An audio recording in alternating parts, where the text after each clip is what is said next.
allocation under subsection C through systems of competitive bidding in accordance with the following schedule. 1. Not later than 4 years after the date of enactment of this act, the Commission shall, after notifying the Assistant Secretary, complete one or more systems of competitive bidding for not less than 200 megahertz of frequencies. 2. Not later than 8 years after the date of enactment of this act, the Commission shall, after notifying the Assistant Secretary, complete one or more systems of competitive bidding for any frequencies identified under subsection C that remain to be auctioned after compliance with paragraph 1 of this subsection. E. Limitation.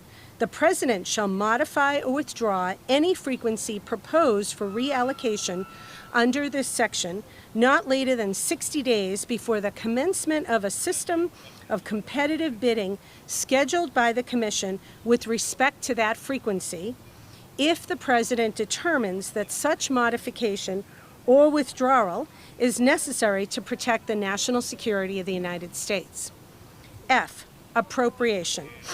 In addition to amounts otherwise available, there is appropriated to the Department of Commerce for fiscal year 2025, out of any money in the Treasury not otherwise appropriated, $50 million to remain available through September 30th, 2034, to provide additional support to the Secretary to conduct 1. A timely spectrum analysis of the bands of frequencies, A, between 2.7 gigahertz and 2.9 gigahertz, excuse me, B, between 4.4 gigahertz and 4.9 gigahertz,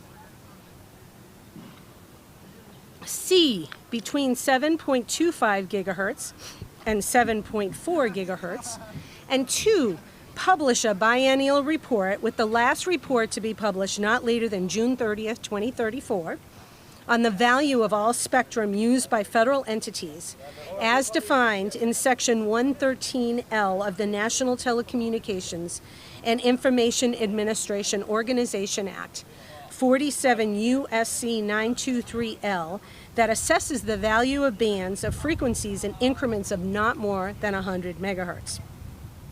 Section 40003, Air Traffic Control Improvements.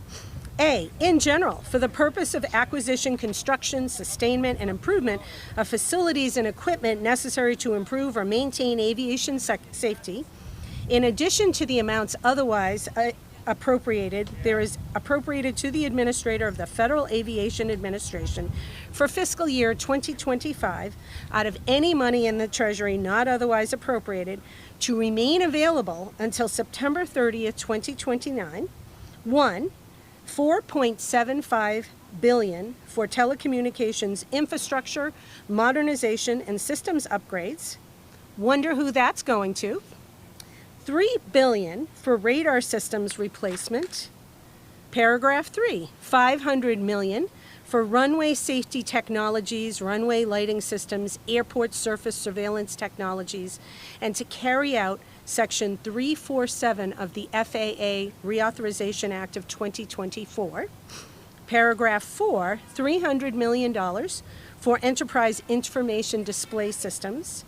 5, $80 million to acquire and install not less than 50 automated weather observing systems, to acquire and install not less than 60 visual weather observing systems, to acquire and install not less than 64 weather camera sites, and to acquire and install weather stations. Paragraph 6, $40 million to carry out Section 44745 of Title 49 United States Code, except for activities described in Paragraph 5. 7, $1.9 billion for necessary actions to construct a new air traffic control center in the subsection referred to as ARTCC, provided that not more than 2% of such amount is used for planning and administrative purposes, provided further that at least 3 existing ARTCCs are divested and integrated into the newly constructed ARTCC. 8, $100 million to conduct an ARTCC realignment and consolidation effort under which at least 10 existing ARTCCs are closed or consolidated, to facilitate reorganization or recapitalization of ARTCC facilities owned and operated by the Federal Aviation Commission.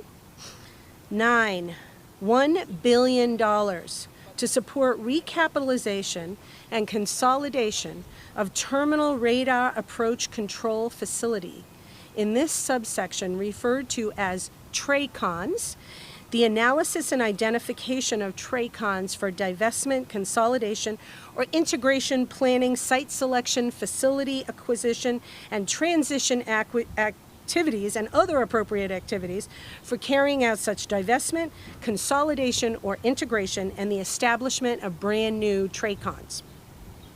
10, $350 million for unstaffed infrastructure sustainment and replacement. 11, $50 million to carry out Section 961 of the FAA Reauthorization Act of 2024. 12, $300 million to carry out Section 619 of the FAA Reauthorization Act of 2024. 13, $50 million to carry out Section 621 of the FAA Reauthorization Act of 2024 and to deploy remote tower technology at untowered airports. And 14, $100 million for air traffic controller advanced training technologies. B. Okay, I've been told to wrap up. Thanks for tuning in. And remember, people are going to lose their health care, their food security. People will actually die. And so it's really important that people pay attention to what's happening with this bill. Call your member of Congress, tell them to vote no. Thank you very much. And we're right at the top here. Sorry.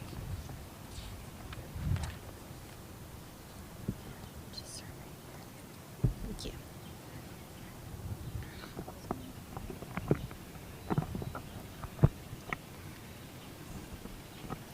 Good afternoon. My name is Kaya Jones, and I'm the Senior Director of Programming with Voters of Tomorrow, the nation's largest youth Gen Z-led organization with chapters all across the country, including Phoenix. We proudly stand with Representative Ansari in opposition of this big, ugly bill. In general, Chapter 509 of Title 51 United States Code is amended by adding at the end of the following new section: space launch and re-entry licensing and permitting user fees.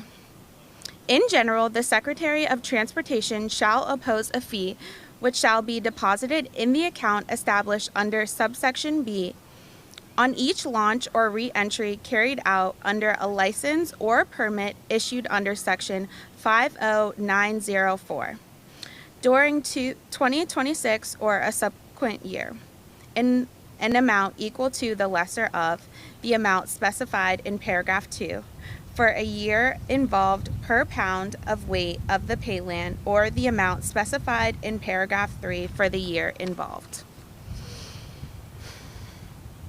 Okay. Paragraph specified amount. The amount specified in this paragraph is A, for 2026, 25 cents, B, for 2027, 35 cents, C, for 2028, 50 cents, D, 2029, 60 cents, E, for 2030, 75 cents, F, 2031, $1, G, 2032, $1.25. H, for 2033, $1.50. For 2034 in each subsequent year, the amount specified in this paragraph for the previous year increased by the percentage increase in the Consumer Price Index for all urban consumers. Paragraph 3, specified amount. The amount specified in this paragraph for 2026 is $30,000. For 2027, $40,000. For 2028, $50,000. For 2029, $75,000. For 2030, $100,000. For 2031, $125,000. And for 2032, $170,000. For 2033, $200,000. And for 2034, in each subsequent year, the amount specified in this paragraph for the previous year increased by the percentage and increase in the Consumer Price Index for all urban consumers. Office of Commercial Space Transportation Launch and Re-Entry Licensing and Permit Funding. There is established in the Treasury of the United States a separate account which shall be known as the Office of Commercial Space Transportation Launch and Re-Entry Licensing and Permitting Fund. For the purposes of this expense of the Office of Commercial Space Transportation of Federal Aviation Administration and to carry out Section 830B of the FAA Reauthorization Act of 2024. 70% of the amounts deposited into the fund shall be available for such purposes and shall be available without further appropriation and without fiscal limitation. The table of sections for Chapter 509 of Title 51, the United States Code, is amended by inserting after the item relating to Section 50923 the following. In general, Chapter 203 of Title 51, United States Code, is amended by adding the end of the following: special appropriations for Mars missions, Artemis missions, and Moon to Mars program. In general, in addition to amounts otherwise available, there is appropriation to the administration for the fiscal year of 2025. Out of any money in the Treasury not otherwise appropriated, $9,995,000 to remain available until September 30th, 2032.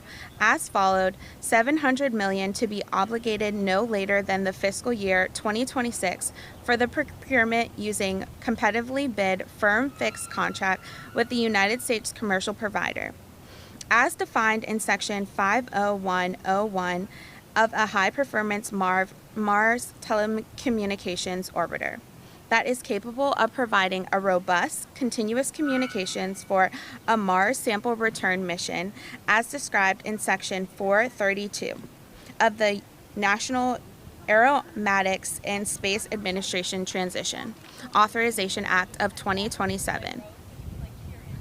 And future Mars surface or orbital and human exploration missions.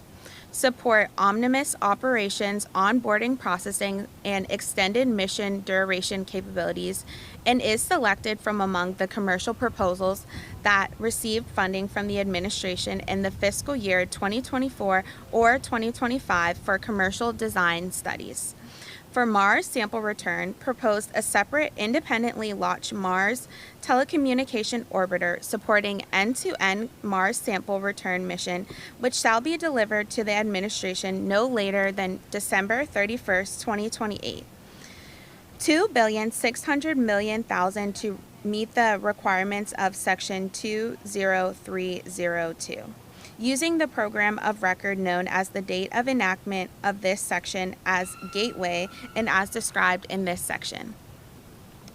Of the National Aeronautics and Space Administration Authorization Act of 2022, of which no less than $750 million shall be obligated for each fiscal year of 2026, 2027, and 2028. $4,100,000,000 for expenses related to meeting requirements of Section 108212 of the National Aeronautics and Space Administration Authorization Act of 2022. For the procurement, transportation, integration, and operation and other necessary expenses of the Space Launch System for Artemis missions 4 and 5, of which no less than $1,025,000,000 shall be obligated for each fiscal year of 2026, 2027, 2028, and 2029.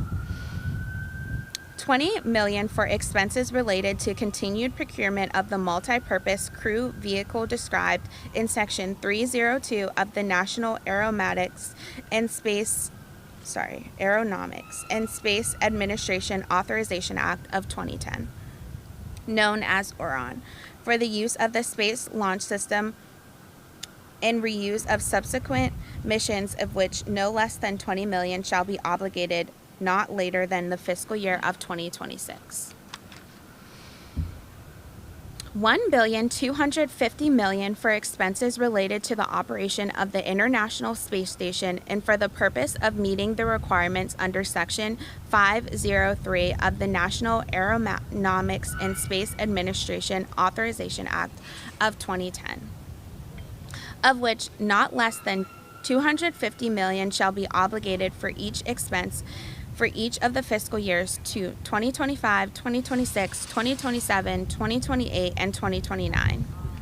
$1 billion for infrastructure improvements at the manned space flight centers of the administration, of which not less than $120 million shall be obligated no later than the fiscal year of 2026 for construction, revitalization, recapitalization, and other infrastructure projects and improvements at the center described in the Executive Order 12641, relating to designing certain facilities of the National Aeronautics and Space Administration in the state of Mississippi as the John C. Stennis Space Center. $250 million shall be obligated not later than the fiscal year of 2026 for construction, revitalization, recapitalization, or other infrastructure projects and improvements of the center described in the Executive Order 1129, relating to the designating certain facilities of the National Aeronautics and Space Administration and the Department of Defense in the state of Florida as the John F. Kennedy Space Center. $300 million shall be obligated no later than the fiscal year of 2026 for construction, revitalization, recapitalization, and other infrastructure projects and improvements at the center described in the joint resolution entitled Joint Resolution to Designate the Manned Spacecraft Center in Houston, Texas as the Lyndon B. Johnson Space Center in honor of the late president, approved February 17, 1973. $100 million shall be obligated no later than the fiscal year of 2026 for construction, revitalization, recapitalization, or other infrastructure projects and improvements at the center described in the Executive Order 10870, relating to the designating the facilities of the National Aeronautics and Space Administration at Huntsville, Alabama as the George C. Marshall Space Flight Center. $30 million shall be obligated no later than the fiscal year 2026 for construction, revitalization, recapitalization, or other infrastructure projects and improvements at the McLeod Assembly Facility in New Orleans, Louisiana, and $85 million shall be obligated to carrying out the subsection B, of which not less than $5 million shall be obligated for the transportation of the space vehicle described in that subsection, with the remainder transferred no later than the date, that is 18 months after the date of enactment of this section, to entity designated under the subsection, for the purpose of construction of a facility to house a space vehicle referred to in that subsection.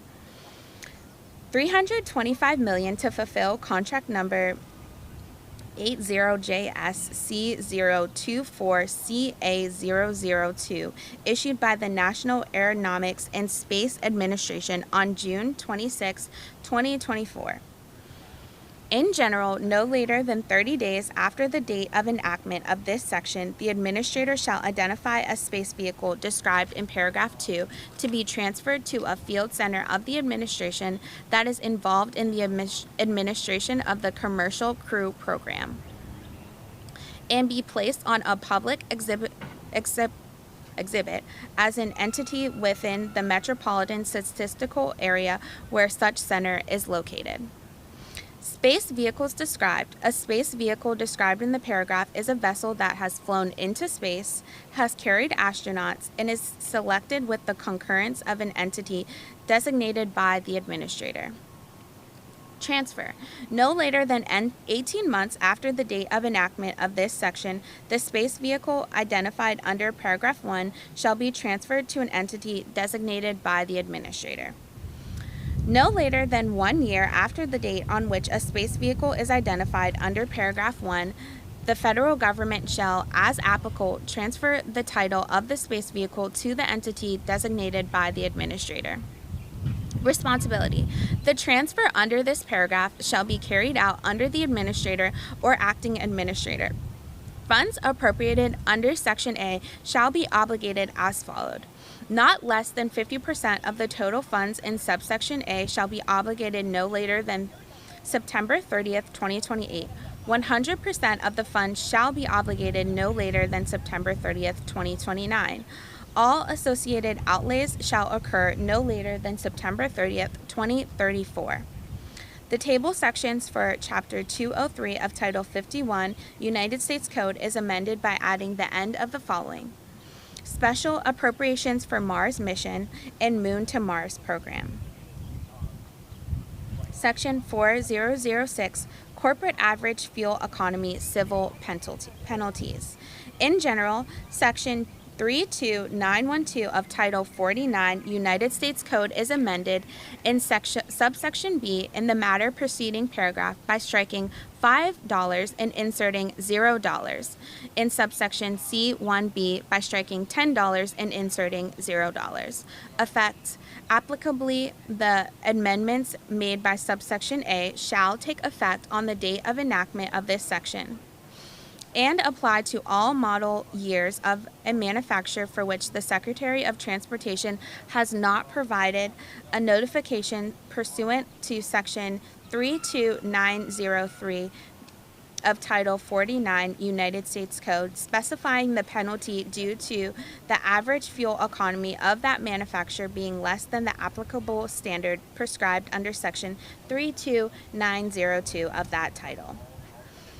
Section 4007, Payments for Lease of Metropolitan Washington Airports.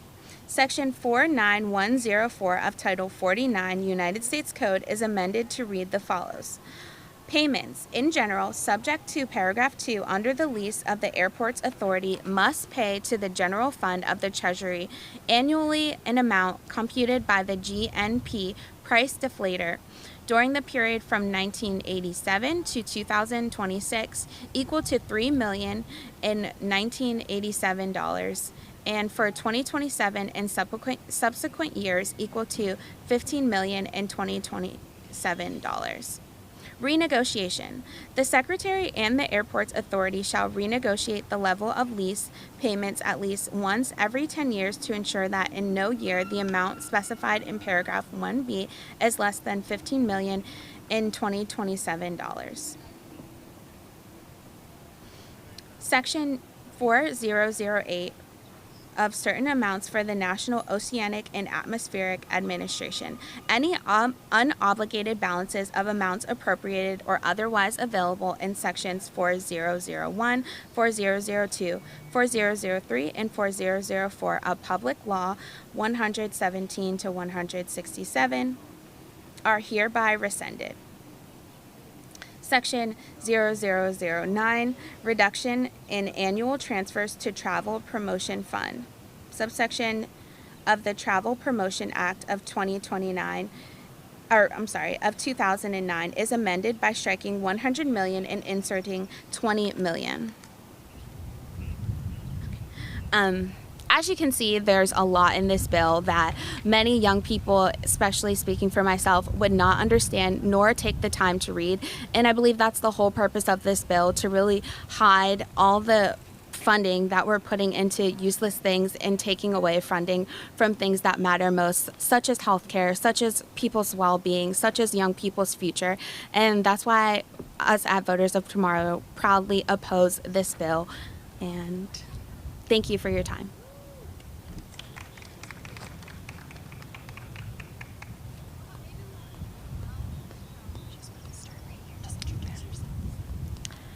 Hi, my name is Hastir Zevi, and I'm with the National Women's Law Center. I want to thank Representative Ansari for putting on this read-in. Yeah. Section B, Artificial Intelligence Model. The term artificial intelligence model means a software component of an information system that implements artificial intelligence technology and uses computational, statistical, or machine learning techniques to produce outputs from a defined set of inputs. Section C, Artificial Intelligence System. The term artificial intelligence system means any data system, software, hardware, application, tool, or utility that operates in whole or in part using artificial intelligence. Section D, by inserting after subparagraph D, as so redesignated, the following. Automated decision system. The term automated decision system means any computational process derived from machine learning, statistical modeling, data analytics, or artificial intelligence that issues a simplified output, including a score, classification, or recommendation to materially influence or replace human decision-making. And by striking subparagraph O, as so redesignated, and inserting the following. Project. The term project means an undertaking by a subgrantee under this section to construct and deploy infrastructure for the provision of broadband service or artificial intelligence models, artificial intelligence systems, or automated decision systems. In subsection B, by adding at the end of the following. Section 5, Appropriation for fiscal year 2025. In general, in addition to any amounts otherwise appropriated to the program, there is appropriated to the Assistant Secretary for fiscal year 2025, out of any funds in the Treasury not otherwise appropriated, $500 million to remain available until expended to carry out the program. Section B, set aside for artificial intelligence infrastructure master services agreements. Of the amount appropriated under subparagraph A, $25 million shall be used by the Assistant Secretary for the purpose of negotiating master services agreements on behalf of subgrantees of an eligible entity or political subdivision to enable access to quantity purchasing and licensing discounts for the construction, acquisition, and deployment of infrastructure for the provision of artificial intelligence models, artificial intelligence systems, or automated decision systems funded under this section. In subsection F, in paragraph 5, by striking "and" at the end, by redesignating paragraph 6 as paragraph 7, and by inserting after paragraph 5 the following. The construction and deployment of infrastructure for the provision of artificial intelligence models, artificial intelligence systems, or automated decision systems. And in subsection G3, by striking subparagraph B and inserting the following. May, in addition to other authority under applicable law, deobligate grant funds awarded to an eligible entity that violates paragraph 2, demonstrates an insufficient level of performance, or wasteful or fraudulent spending as defined in advance by the Assistant Secretary, or, if obligated, any funds made available under subsection B5A and is not in compliance with subsection Q or R. And in subsection J1, in subparagraph A, in clause 3, by striking "and" at the end, by redesignating clause 4 as clause 5, and by inserting after clause 3 the following.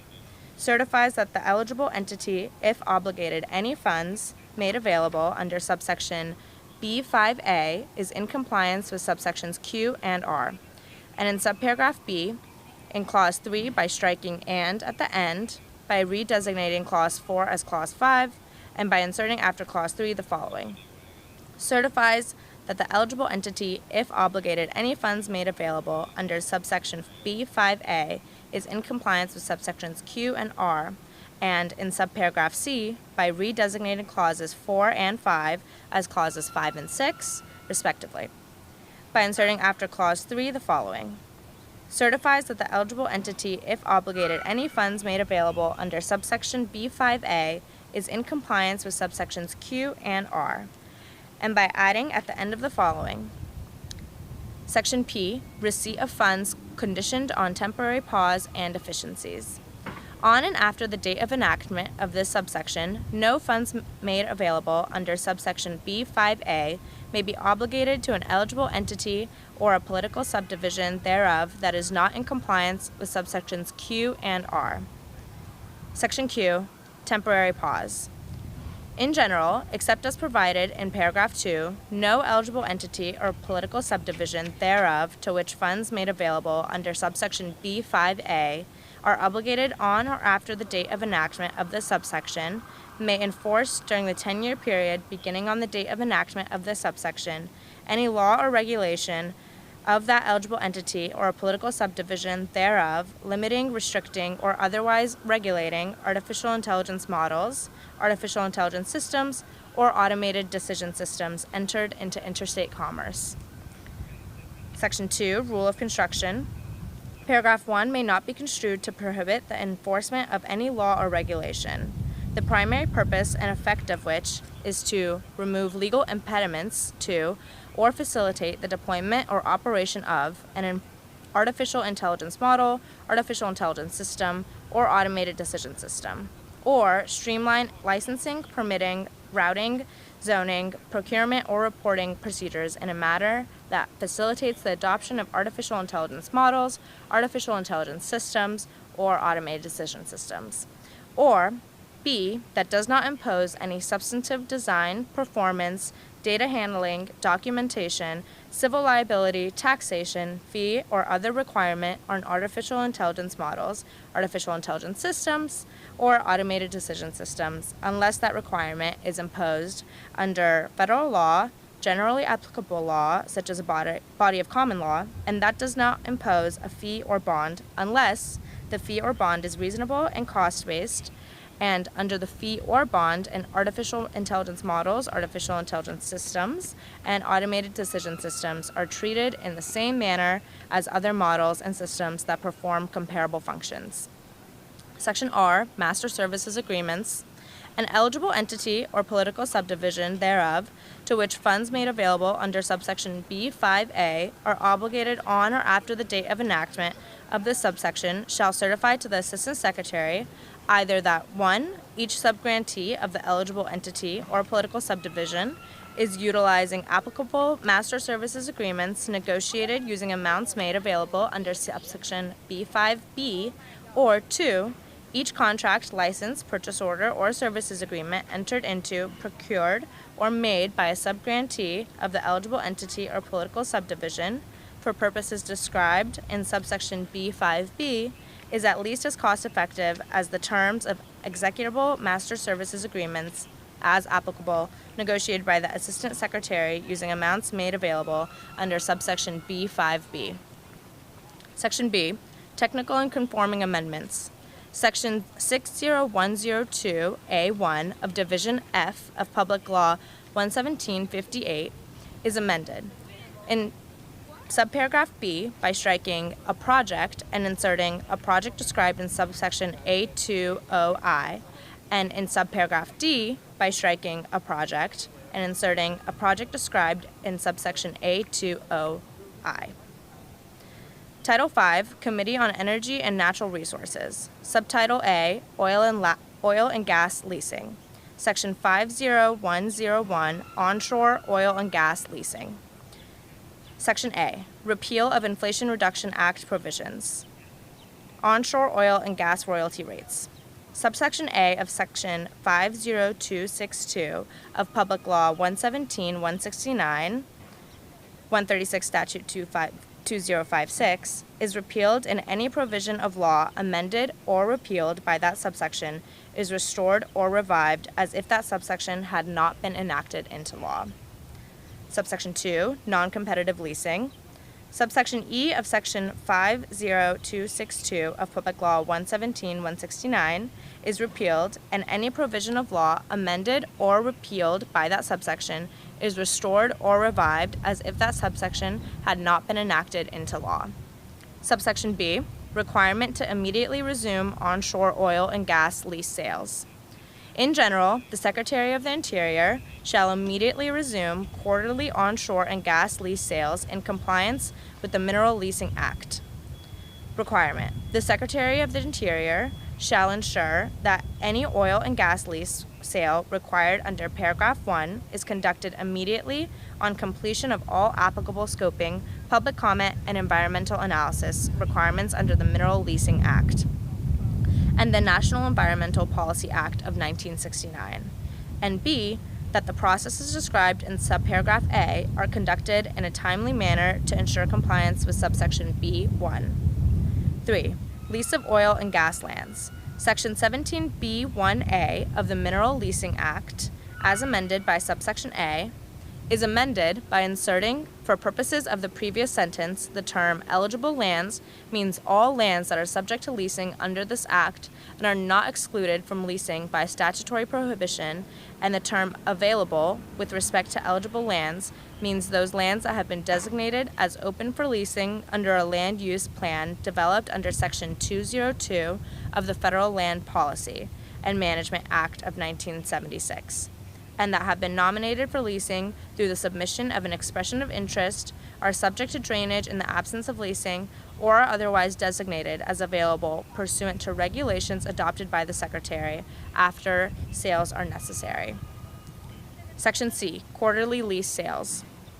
In general, in accordance with the Mineral Leasing Act, each fiscal year, the Secretary of the Interior shall conduct a minimum of 4 oil and gas lease sales of available land in each of the following states: Wyoming, New Mexico, Colorado, Utah, Montana, North Dakota, Oklahoma, Nevada, Alaska.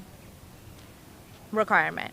In conducting a lease sale under paragraph 1 in a state described in that paragraph, the Secretary of the Interior, A, shall not offer less than 50% of available parcels nominated for oil and gas development under the applicable resource management plan in effect for relevant Bureau of Land Management resource management areas within the applicable state. And B, shall not restrict the parcels offered to one Bureau of Land Management field office within the applicable state unless all nominated parcels are located within the same Bureau of Land Management field office. 3. Replacement sales.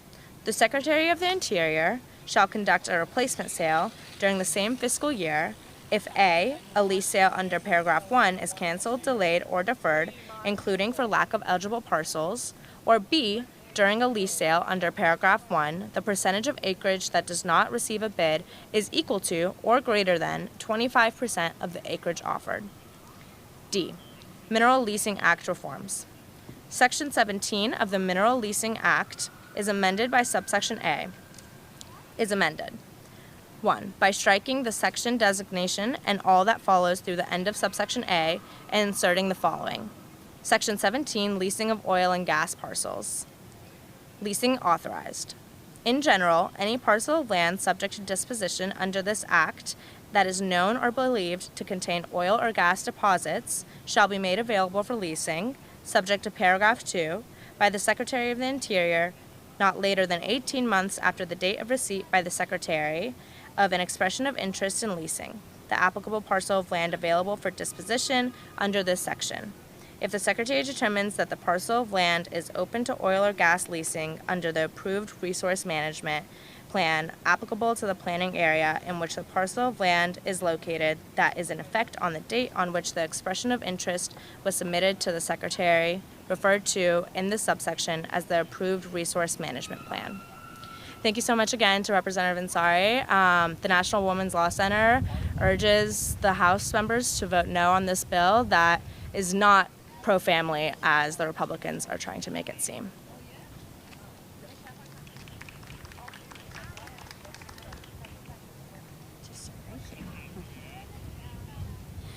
Hi, everybody. My name is Steffi Ann Dulapri. I'm actually recently wrongfully terminated a USAID employee. I find this to be so incredibly important for us to be here to talk about this. Federal workers are the implementers of America's mission, and by no means do we accept kind of just tumbling through essential services that are important for our well-being and that of our children and our future. And I'm also here representing some of the younger voices that are unfortunately removed from this conversation that need to be here. So here we are. Okay, so Section B, effect of amendment. The initiation of an amendment to an approved resource management plan shall not prevent or delay the Secretary from making the applicable parcel of land available for leasing in accordance with that approved resource management plan. if the other requirements of this section have been met as determined by the Secretary. 2. In subsection P, by adding at the end of the following, for term, a permit to drill approved under this subsection shall be valid for a single non-renewable 4-year period beginning on the date that the permit to drill is approved. And by striking subsection Q and inserting the following, commingling of production. The Secretary of Interior shall approve applications allowing for the commingling of production from 2 or more sources, including the area of an oil and gas lease, the area included in a drilling spacing unit, a unit participating area, a communitized area, or non-federal property before production reaches a point of royalty measurement regardless of ownership, the royalty rate, and the number of percentage of acres for each source if the applicant agrees to install measurement devices for each source, utilize an allocation method that achieves volume measurement uncertainty levels within plus or minus 2% during the production phase, reported on a monthly basis, or utilize an approved periodic well testing methodology. Production from multiple oil and gas leases, drilling space units, communitized areas, or participating areas from a single wellbore shall be considered a single source. Nothing in this subsection shall prevent the Secretary of the Interior from continuing the current practice of exercising discretion to authorize high percentage volume measurement uncertainty levels if appropriate technical and economic justifications have been provided. This is Section 5102, offshore oil and gas leasing. This is quite an important section for people who are concerned about our climate and our future. So, A, lease sales, Gulf of America. It says here Gulf of America region, but I'd just like to undersign that I do not subscribe to that nomenclature. In general, notwithstanding the 2024-2029 National Outer Continental Shelf Oil and Gas Leasing Program and any successor leasing program that does not satisfy the requirements of this section, in addition to lease sales, which may be held under that program and except within areas subject to existing oil and gas leasing moratoria, the Secretary of Interior shall conduct a minimum of 30 region-wide oil and gas lease sales in a manner consistent with the schedule described in subparagraph B. In this region identified in the map depicting lease terms and economic conditions accompanying the final notice of sale of the Bureau of Ocean Energy Management entitled Gulf of Mexico Outer Continental Shelf Region-Wide Oil and Gas Lease Sale 254. Timing requirement. Of the not fewer than 30 region-wide lease sales required under this paragraph, the Secretary of Interior shall hold not fewer than 1 lease sale in the region described in subparagraph A by December 15, 2025. Hold not fewer than 2 lease sales in the region in each of calendar years 2026 through 2039, one of which shall be held by March 15th of the applicable calendar year, and one of which shall be held after March 15th, but not later than August 15th of the applicable calendar year, and hold not fewer than 1 lease sale in that region in calendar year 2040, which shall be held by March 15, 2040. Alaska region. In general, the Secretary of Interior shall conduct a minimum of 6 offshore lease sales in a manner consistent with the schedule described in subparagraph B. In the Cook Inlet Planning Area as identified in 2017 to 2022 Outer Continental Shelf Oil and Gas Leasing Proposed Final Program published on November 18, 2016 by the Bureau of Ocean Energy Management, as announced in the Notice of Availability of Bureau of Ocean Energy Management entitled Notice of Availability of 2017 to 2022 Outer Continental Shelf Oil and Gas Leasing Proposed Final Program. Timing requirement. Of the not fewer than 6 lease sales required under this paragraph, the Secretary of Interior shall hold not fewer than 1 lease sales in the area described in subparagraph A in each calendar year 2026 through 2028 and in each calendar years 2030 through 2032 by March 15th of the applicable calendar year. Requirements. Terms and stipulations for Gulf of America sales. In conducting lease sales under the subsection A1, the Secretary of Interior shall, subject to paragraph C, offer the same lease for lease terms, economic conditions, and lease stipulations 4 through 9 as contained in the final notice of sale of the Bureau of Ocean Energy Management entitled Gulf of Mexico Outer Continental Shelf Region-Wide Oil and Gas Lease Sale 254. B. May update lease stipulation 1 through 3 and 10 described in that final notice of sale to reflect the current condition for lease sales conducted under subsection A1. C. Shall set the royalty rate at not less than 12.5% but not greater than 16.5%. And D. Shall for a lease in water depths of 800 meters or deeper issued as a result of sale, set the primary terms for 10 years. 2. Terms and stipulations for Alaska region sales. In general, in conducting lease sales under subsection A2, the Secretary of Interior shall offer the same lease terms, economic conditions, and stipulations as contained in the final notice of sales of the Bureau of Ocean Energy Management entitled Cook Inlet Planning Area, Outer Continental Shelf Oil and Gas Lease Sale 244. Revenue sharing. Notwithstanding Section AG and Section 9 of the Outer Continental Shelf Land Act, and beginning fiscal year 2034 of the bonuses, rents, royalty, and other revenue derived from the lease sales conducted under subsection A2. 1. 70% shall be paid to the state of Alaska. 2. 30% shall be deposited in the Treasury credited to miscellaneous receipt. 3. Area offered for a lease. Gulf of America region. For each offshore lease sale conducted under subsection A1, the Secretary of Interior shall 1. Offer not fewer than 80 million acres, or 2. If there are fewer than 80 million acres that are unleased and available, offer all unleased and available acres. B. Alaska region. For each offshore lease sales conducted under subsection A2, the Secretary of Interior shall offer 1. Not fewer than 1 million acres. 2. If there are fewer than 1 million acres that are unleased and available, offer all unleased available acres. C. Offshore commingling. The Secretary of Interior shall approve a request of an operator to commingle oil and gas production from multiple reservoirs within a single wellbore completed in the outer continental shelf of the Gulf of America region, unless the Secretary of Interior determines that the conclusive evidence establishes that the commingling, 1. could not be conducted by the operator in a safe manner, or 2. would result in an ultimate recovery from the applicable reservoirs to be reduced in comparison to the expected recovery of those reservoirs if they had not been commingled. D. Offshore oil and gas royalty rates. Repeal. Section 50261 of Public Law 117 to 169 is repealed, and any provision of law amended or repealed by that section is restored or revived as if that section had not been enacted into law.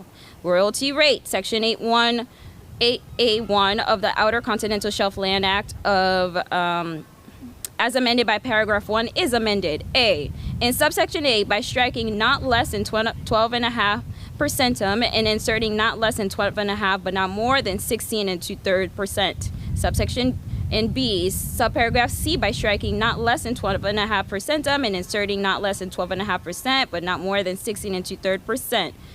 C, in subparagraph F, by striking not less than 12.5% and inserting not less than 12.5% but not more than 16 2/3%. And D, in subparagraph H, again by striking no more than 12.5% and inserting not less than 12.5% but not more than 12 2/3%. Limitation on the amount of distributed qualified outer continental shelf revenues of Section 105F1 of the Gulf of Mexico Energy Security Act of 2006 is amended. 1. In subparagraph B, by striking "and" at the end. 2. In subparagraph C, by striking 2055 and inserting 2024. And 3. By adding at the end of the following $650 million for each fiscal year 2025 to 2034. And E, $500 million for each fiscal year 2035 to 2055. Section 5103, royalties on extracted methane. Section 50263 of Public Law 117 to 169 is repealed. Section 5104, Alaska oil and gas leasing. Definition. In this section, 1, coastal plains. The term coastal plain has the meaning given in the section in 20001A of Public Law 115 to 97. Oil and gas program. The term oil and gas program means the oil and gas program established under section 2001B2 of Public Law 115 to 97. Secretary. The term secretary means the Secretary of Interior acting through the Bureau of Land Management. Lease sales required. 1. In general, subject to paragraph 3, in addition to the lease sale required under section 2001C1A of Public Law 115 to 97, the Secretary shall conduct not fewer than 4 lease sales area-wide under the oil gas program by no later than 10 years after the date of enactment of this act. Terms and conditions. In conducting lease sales under paragraph 1, the Secretary shall offer the same terms and conditions as contained in the record of decision described in the Notice of Availability of the Bureau of Land Management entitled Notice of Availability of the Records of Decisions for the Final Environmental Impact Statement of the Coastal Plains. The Final Impact Statement for the Coastal Plain Oil and Gas Leasing Program, Alaska. Sale acreage schedule.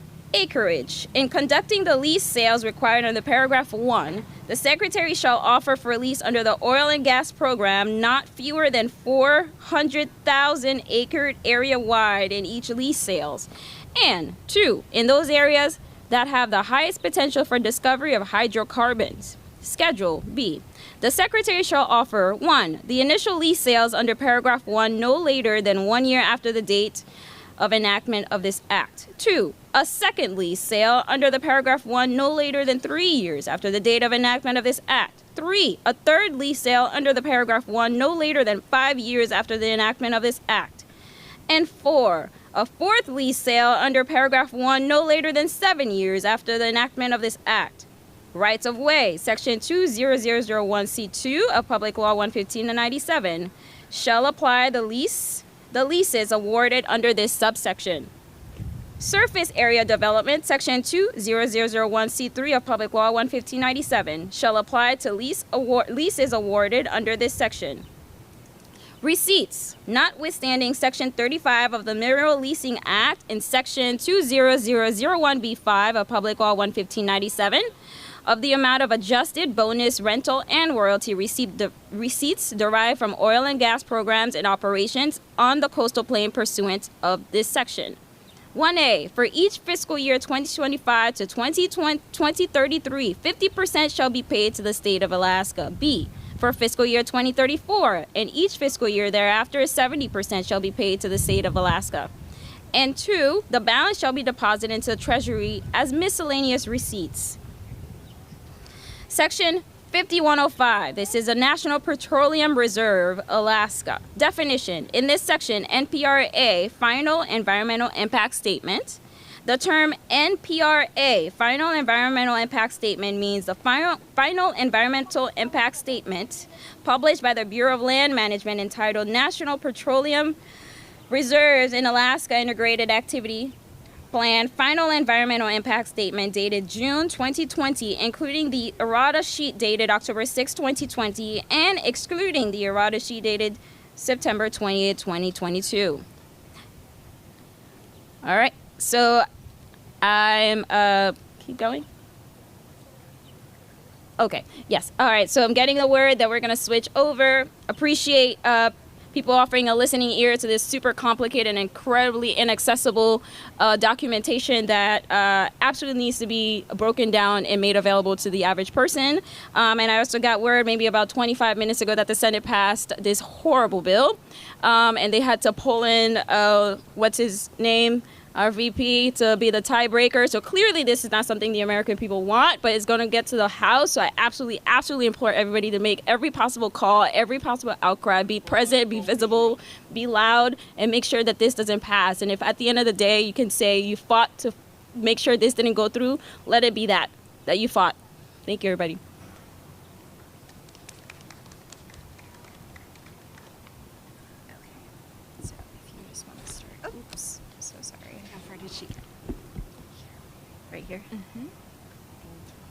right.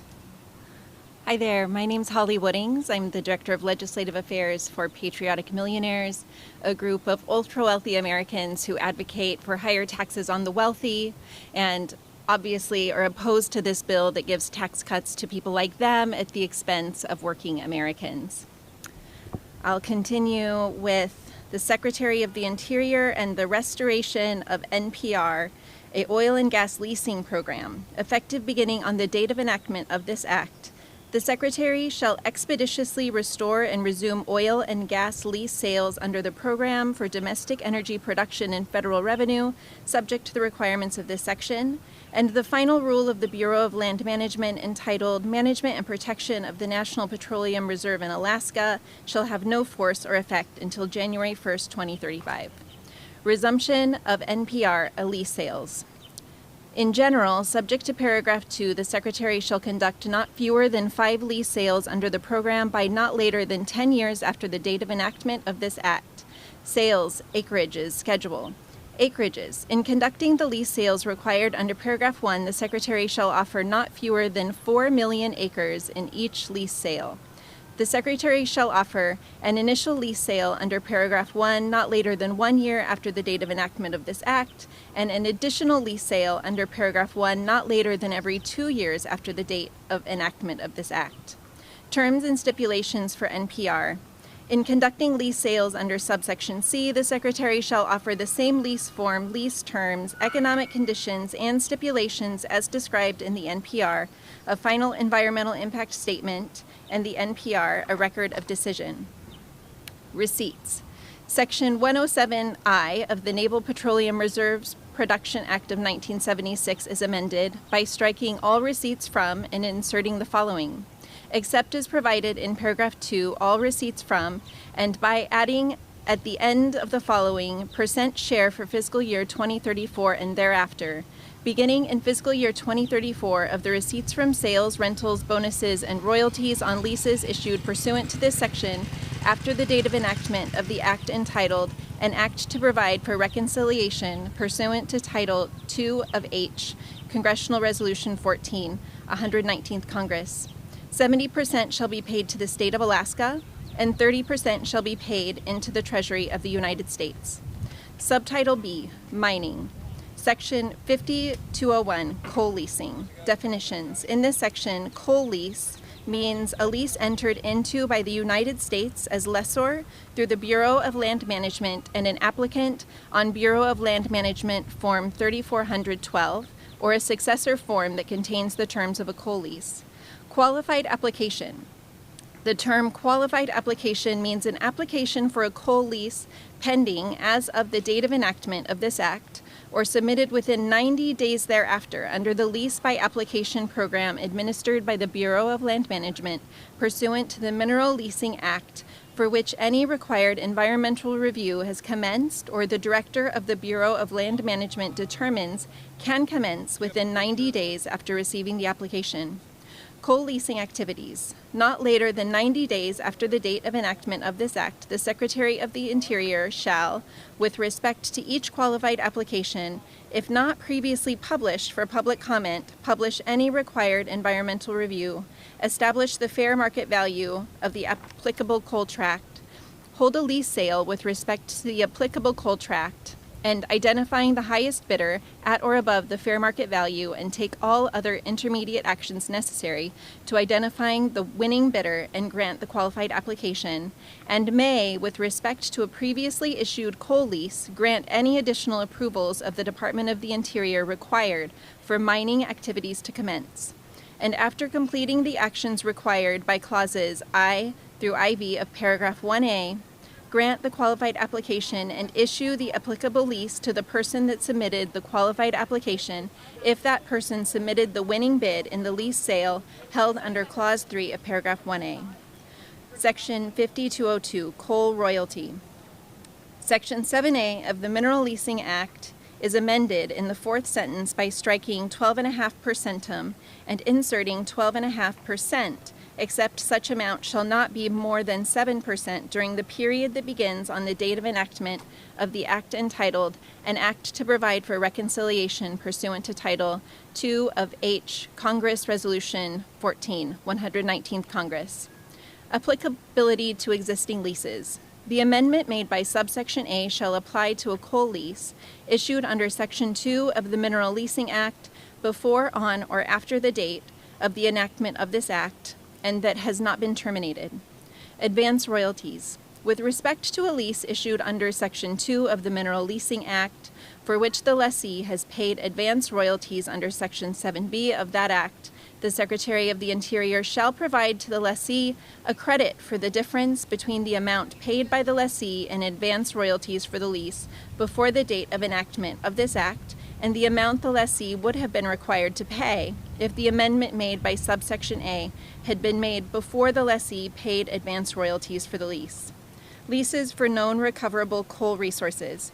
Notwithstanding Section 2A, 3A of the Mineral Leasing Act and Section 202. Okay, this is where I'm switching to the newly passed Senate version of the bill. So we're going to ditch that one. Subtitle C, Lands. Section 5301, Timber Sales and Long-Term Contracting for the Forest Service and the Bureau of Land Management. Forest Service. Subsection 1, Definitions. In this subsection, Forest Plan, the term Forest Plan means a land and resource management plan prepared by the Secretary for a unit of the National Forest System pursuant to Section 6 of the Forest and Rangeland Renewable Resources Planning Act of 1974. National Forest System. In general, the term National Forest System means land of the National Forest System of the Forest and Rangeland Renewable Resources Planning Act of 1974, administered by the Secretary. Exclusions. The term National Forest System does not include any forest reserve not created from the public domain. Secretary. The term Secretary means the Secretary of Agriculture acting through the Chief of the Forest Service. Timber sales on public domain forest reserves. In general, for each of fiscal years 2026 through 2034, the Secretary shall sell timber annually on the National Forest System land in a total quantity that is not less than 250 million board feet greater than the quantity of board feet sold in the previous fiscal year. Limitation. The timber sales under subparagraph A shall be subject to the maximum allowable sale quantity of timber or the projected timber sale quantity under the applicable forest plan in effect on the date of enactment of this act. Long-term contracting for the Forest Service. Long-term contracting. For the period of fiscal years 2025 through 2034, the Secretary shall enter into not fewer than 40 long-term timber sale contracts with private persons or other public-private entities under subsection A of Section 14 of the National Forest Management Act of 1976 for the sale of national forest materials in the National Forest System. Contract length. The period of a timber sale contract entered into to meet the requirement under subparagraph A shall be not less than 20 years, with options for extensions or renewals as determined by the Secretary. Receipts. Any monies derived from a timber sale contract entered into to meet the requirements under subparagraphs A and B shall be deposited into the general fund of the Treasury. Bureau of Land Management. Definitions. In this subsection, public lands. The term public lands has the meaning given the term in Section 103 of the Federal Land Policy and Management Act of 1976. Resource Management Plan. The term Resource Management Plan means a land use plan prepared for public lands under Section 202 of the Federal Land Policy and Management Act of 1976. Secretary. The term Secretary means the Secretary of the Interior acting through the Director of the Bureau of Land Management. Timber sales on public lands. In general, for each of fiscal years 2026 through 2034, the Secretary shall sell timber annually on public lands in a total quantity that is not less than 20 million board feet greater than the quantity of board feet sold in the previous fiscal year. Limitation. The timber sales under subparagraph A shall be subject to the applicable resource management plan in effect on the date of enactment of this act. Long-term contracting for the Bureau of Land Management. Long-term contracting. For the period of fiscal years 2025 through 2034, the Secretary shall enter into not fewer than 5 long-term contracts with private persons or other public or private entities under Section 1 of the Act of July 31st, 1947, commonly known as the Materials Act of 1947, for the disposal of vegetative materials described in that section on public lands. Contract length. The period of a contract entered into to meet the requirement under subparagraph A shall not be less than 20 years, with options for extensions or renewals as determined by the Secretary. Receipts. Any monies derived from a contract entered into to meet the requirements under subparagraphs A and B shall be deposited in the general fund of the Treasury. Section 5302. Renewable energy fees on federal land. Definitions. In this section, annual adjustment factor. The term annual adjustment factor means 3%. Encumbrance factor. The term encumbrance factor means 100% for a solar energy generation facility and an amount determined by the Secretary but not less than 10% for a wind energy generation facility. National Forest System. In general, the term National Forest System means land of the National Forest System administered by the Secretary of Agriculture. And I think it's time to hand it off to the next person. Thank you everyone who has tuned in to this. We're trying to provide some sunshine on what is actually contained in this bill. Again, our wealthy donors and members are not asking for tax handouts. They would rather have a fully functioning country that's able to care for its people. Thank you so much, and thank you so much to the representative.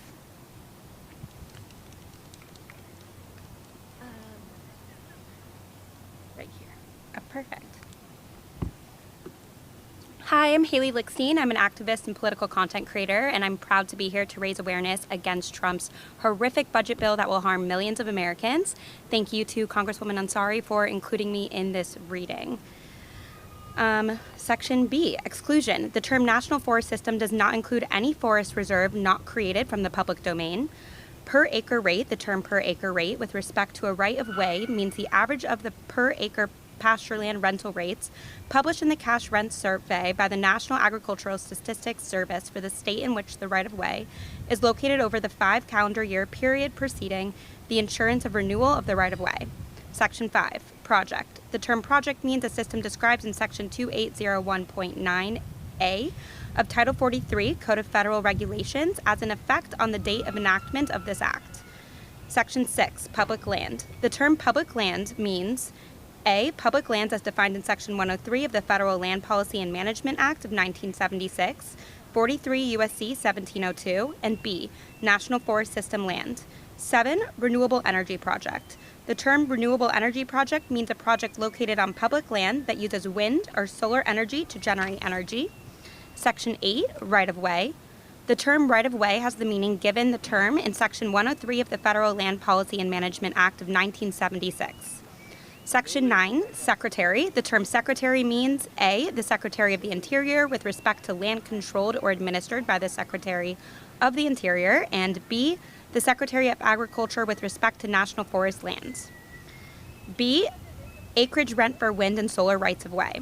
In general, pursuant to Section 504G of the Federal Land Policy and Management Act of 1976, the Secretary shall subject to paragraph 3 and not later than January 1 of each calendar year, collect from the holder of a right-of-way for a renewable energy project an acreage rent in the amount determined by the equation described in paragraph 2.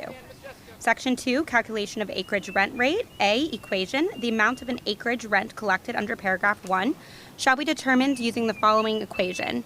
Acreage rent equals A times B times 1 plus C to the D. Definition. For purpose of the equation described in subparagraph A, the letter A means the per acre rate. The letter B means the encumbrance factor. The letter C means the annual adjustment factor. The letter D means the year and the term of the right-of-way. Section 3, payment until production. The holder of a right-of-way for renewable energy project shall pay an acreage rent collected under paragraph 1 until the date of which energy generation begins. C, capacity fees. In general, the Secretary shall subject to paragraph 3 annually, collect a capacity fee from the holder of a right-of-way for a renewable energy project based on the amount described in paragraph 2. 2, calculation of capacity fee. The amount of a capacity fee collected under paragraph 1 shall be equal to the greater of A, an equal amount to the acreage rent described in subsection B, and B, 3.9% of the gross proceeds from the sale of the electricity produced by the renewable energy project. 3. Multiple use reduction factor. A. Application. The holder of a right-of-way for a wind energy generation project may request that the Secretary apply a multiple use reduction factor of 10% to the amount of a capacity fee determined under paragraph 2 by submitting to the Secretary an application at such time, in such manner, and containing such information as the Secretary may require. B. Approval. The Secretary may approve an application submitted under subparagraph A only if not less than 25% of the land within the area of the right-of-way is authorized for use, occupancy, or development.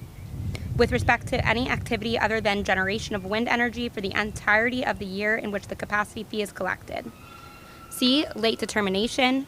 In general, if the Secretary approves an application under subparagraph B for a wind energy generation project, after the date on which the holder of the right-of-way for the project begins paying a capacity fee, the Secretary shall apply the multiple use reduction factor described in subparagraph A to the capacity fee for the first year beginning after the date of approval, and each year thereafter for the period during which the right-of-way remains in effect. Refund. The Secretary may not refund the holder of a right-of-way for the difference in the amount of a capacity fee paid in previous year. D. Late payment fee termination. In general, the Secretary may charge the holder of a right-of-way for a renewable energy project a late payment fee if the Secretary does not receive payment for the average rent under subsection B or the capacity fee under subsection C by the date that is 15 days after the date on which the payment was due.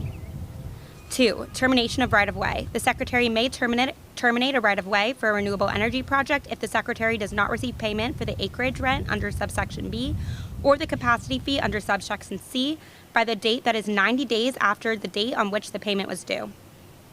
Section 50303, Renewable Energy Revenue Sharing. A. Definitions. In this section, 1. County. The term county includes a parish, township, borough, or any other similar independent unit of local government. 2. Covered land. The term covered land means land that is A. Public land administered by the Secretary, and B. Not excluded from the development of solar or wind under 1. A land use plan, or 2. Other federal law. 3. National Forest System. A. In general, the term National Forest System means lands of the National Forest as defined in Section 11A of the Forest and Rangeland Renewable Resources Planning Act of 1974, administered by the Secretary of Agriculture. B. Exclusion. The term National Forest System does not include any forest reserve not created from the public domain. 4. Public land. The term public land means A. Public lands as defined in Section 103 of the Federal Land Policy and Management Act of 1976, and B. National Forest System land. 5. Renewable energy project. The term renewable energy project means a system described in Section 2801.9A4 of Title 43, Code of Federal Regulations, as an effect on the date of enactment of this act, located on covered land that uses wind or solar energy to generate energy. 6. Secretary. The term secretary means the Secretary of Interior with respect to land controlled or administered by the Secretary of the Interior, and the Secretary of Agriculture with respect to the National Forest land. B. Disposition of revenue. Disposition of revenues beginning on January 1st, 2026, the amount collected from a renewable energy project as bonus bids, rentals, fees, or other payments under a right-of-way, permit, lease, or other authorization shall A. Be deposited in the general fund of the Treasury, and B. Without further appropriation or fiscal year limitation be allocated as follows. 1. 25% shall be paid from amounts in the general fund of the Treasury to the state within the boundaries of which the revenue is derived. 2. 25% shall be paid from amounts in the general fund of the Treasury to each county in the state within the boundaries of which the revenue is derived, to be allocated among each applicable county based on the percentage of county land from which the revenue is derived. 2. Payments to states and counties. A. In general, amounts paid to states and counties under paragraph 1 shall be used in accordance with the requirements of Section 35 of Mineral Leasing Act 30 U.S.C. 191. B. Payments in lieu of taxes. A payment to a county under paragraph 1 shall be in addition to a payment in lieu of taxes received by the county under Chapter 69 of Title 31 United States Code. C. Timing. The amount required to be paid under paragraph 1B for an applicable fiscal year shall be made available in the fiscal year that immediately follows the fiscal year for which the amounts were collected. Section 50304, Rescission of National Park Service and Bureau of Land Management funds. There are rescinded the unobligated balances of amounts made available by the following sections of Public Law 117 to 169, commonly known as the Inflation Reduction Act of 2022, Section 50221, Section 50222, Section 50223, Section 50305, celebrating America's 250th anniversary. In addition to amounts otherwise available, there is appropriated to the Secretary of Interior, acting through the Director of the National Park Service, for fiscal year 2025, out of any money in the Treasury not otherwise appropriated, $150 million for events, celebration, and activities surrounding the observance and commemoration of the 250th anniversary of the founding of the United States, to remain available through fiscal year 2028. Subtitle D, Energy, Section 50401, Strategic Petroleum Reserve. A, Energy Policy and Conservation Act definitions. In this section, the term related facility, storage facility, and strategic petroleum reserve have the meaning given those terms in Section 152 of the Energy Policy and Conservation Act, 42 U.S.C. 6232. B, appropriations. In addition to amount otherwise available, there is appropriated to the Department of Energy for fiscal year 2025 out of any money in the Treasury not otherwise appropriated to remain available until September 30th, 2029. 1, $218 million for maintenance of including repairs to storage facilities and related facilities at the Strategic Petroleum Reserve. And 2, $171 million to acquire by purchase petroleum products for storage in the Strategic Petroleum Reserve. C, repeal of Strategic Petroleum Reserve, drawdown and sale mandate. Section 20003 of Public Law 11597 is repealed. Section 50402, repeals and rescissions. Section 50142 of Public Law 117 to 169, commonly known as the Inflation Reduction Act of 2022, is repealed, and the unobligated balance of amounts made available under that section as an effect on the day before the date of enactment of this act is rescinded. Rescissions. 1. In general, the unobligated balances of amounts made available under the sections described in paragraph 2 are rescinded. The sections referred to in paragraph 1 are the following sections of Public Law 117 to 169, commonly known as the Inflation Reduction Act of 2022. Section 50123, Section 50141, Section 50144, Section 50145, Section 50151, Section 50152, Section 50153, Section 50161. Section 50403, Energy Dominance Financing. In general, Section 1706 of the Energy Policy Act of 2005 is amended in subsection A in paragraph 1 by striking "or" at the end, B in paragraph 2 by striking a void and all that follows through the period at the end, and inserting increased capacity or output, or, and C by adding at the end of the following. 3, support or enable the provision of known or forecastable electric supply at time intervals necessary to maintain or enhance grid reliability or other system adequacy needs. 2, by striking subsection C. 3, by redesignating subsection D through F as subsection C through respectively. 4, in subsection C as so redesignated. A, in paragraph 1 by adding "and" at the end. B, by striking paragraph 2. And C, by rescinding paragraph 3 as paragraph 2. 5, in subsection E as so redesignated by striking "for" in the matter preceding paragraph 1 and all that follows through the period at the end of the paragraph 2, and inserting "for enabling the identification, leasing, development, production, processing, transportation, transmission, refining, and generation needed for energy and critical minerals." And 6, by adding at the end of the following F, funding. In general, in addition to amounts otherwise available, there is appropriated to the Secretary for fiscal year 2025 out of any money in the Treasury not otherwise appropriated, $1 billion to remain available through September 30th, 2028 to carry out activities under this section. I believe I am now wrapping up. Thank you again for having me. This line right here. Hello, my name is Jake Schwartz. I am an activist and climate advocate with the Chesapeake Climate Action Network. I'm now going to read a portion of this disastrous bill that was going to raise energy prices for all everyday Americans. Of the amount made available under paragraph 1, the Secretary shall not use more than 3% of administrative expenses. Commitment authority is amended by striking 2026 and inserting 2028. transformational artificial intelligence models. In this section, the term American Science Cloud means a system of United States government, academic, and private sector programs and infrastructures utilizing cloud computing technologies to facilitate and support scientific research, data sharing, and computational analysis across various disciplines while ensuring compliance with applicable legal, regulatory, and privacy standards. The term artificial intelligence has the meaning given the term in Section 5002 of the National Artificial Intelligence Initiative Act of 2020. Transformational models. The Secretary shall mobilize national laboratories to partner with industry sectors within the United States to cut the scientific data of the Department of Energy across the national laboratory complex so the data is structured, cleaned, and processed in a way that makes it suitable for use in artificial intelligence and machine learning models, and initiated seed efforts in self-improving artificial intelligence models for science and engineering powered by the data described in paragraph 1. Microelectronics. The curated data described in subsection B1 may be used to rapidly develop next-generation microelectronics that have greater capabilities beyond Moore's law while requiring lower energy consumption. New energy technologies. The artificial intelligence models developed under subsection B2 shall be provided to the scientific community through the American Science Cloud to accelerate innovation in discovery science and engineering for new energy technologies. Appropriations. There is appropriated, out of any funds in the Treasury not otherwise appropriated, $150,000 to remain available through September 30, 2026 to carry out this section. Subtitle E, Water.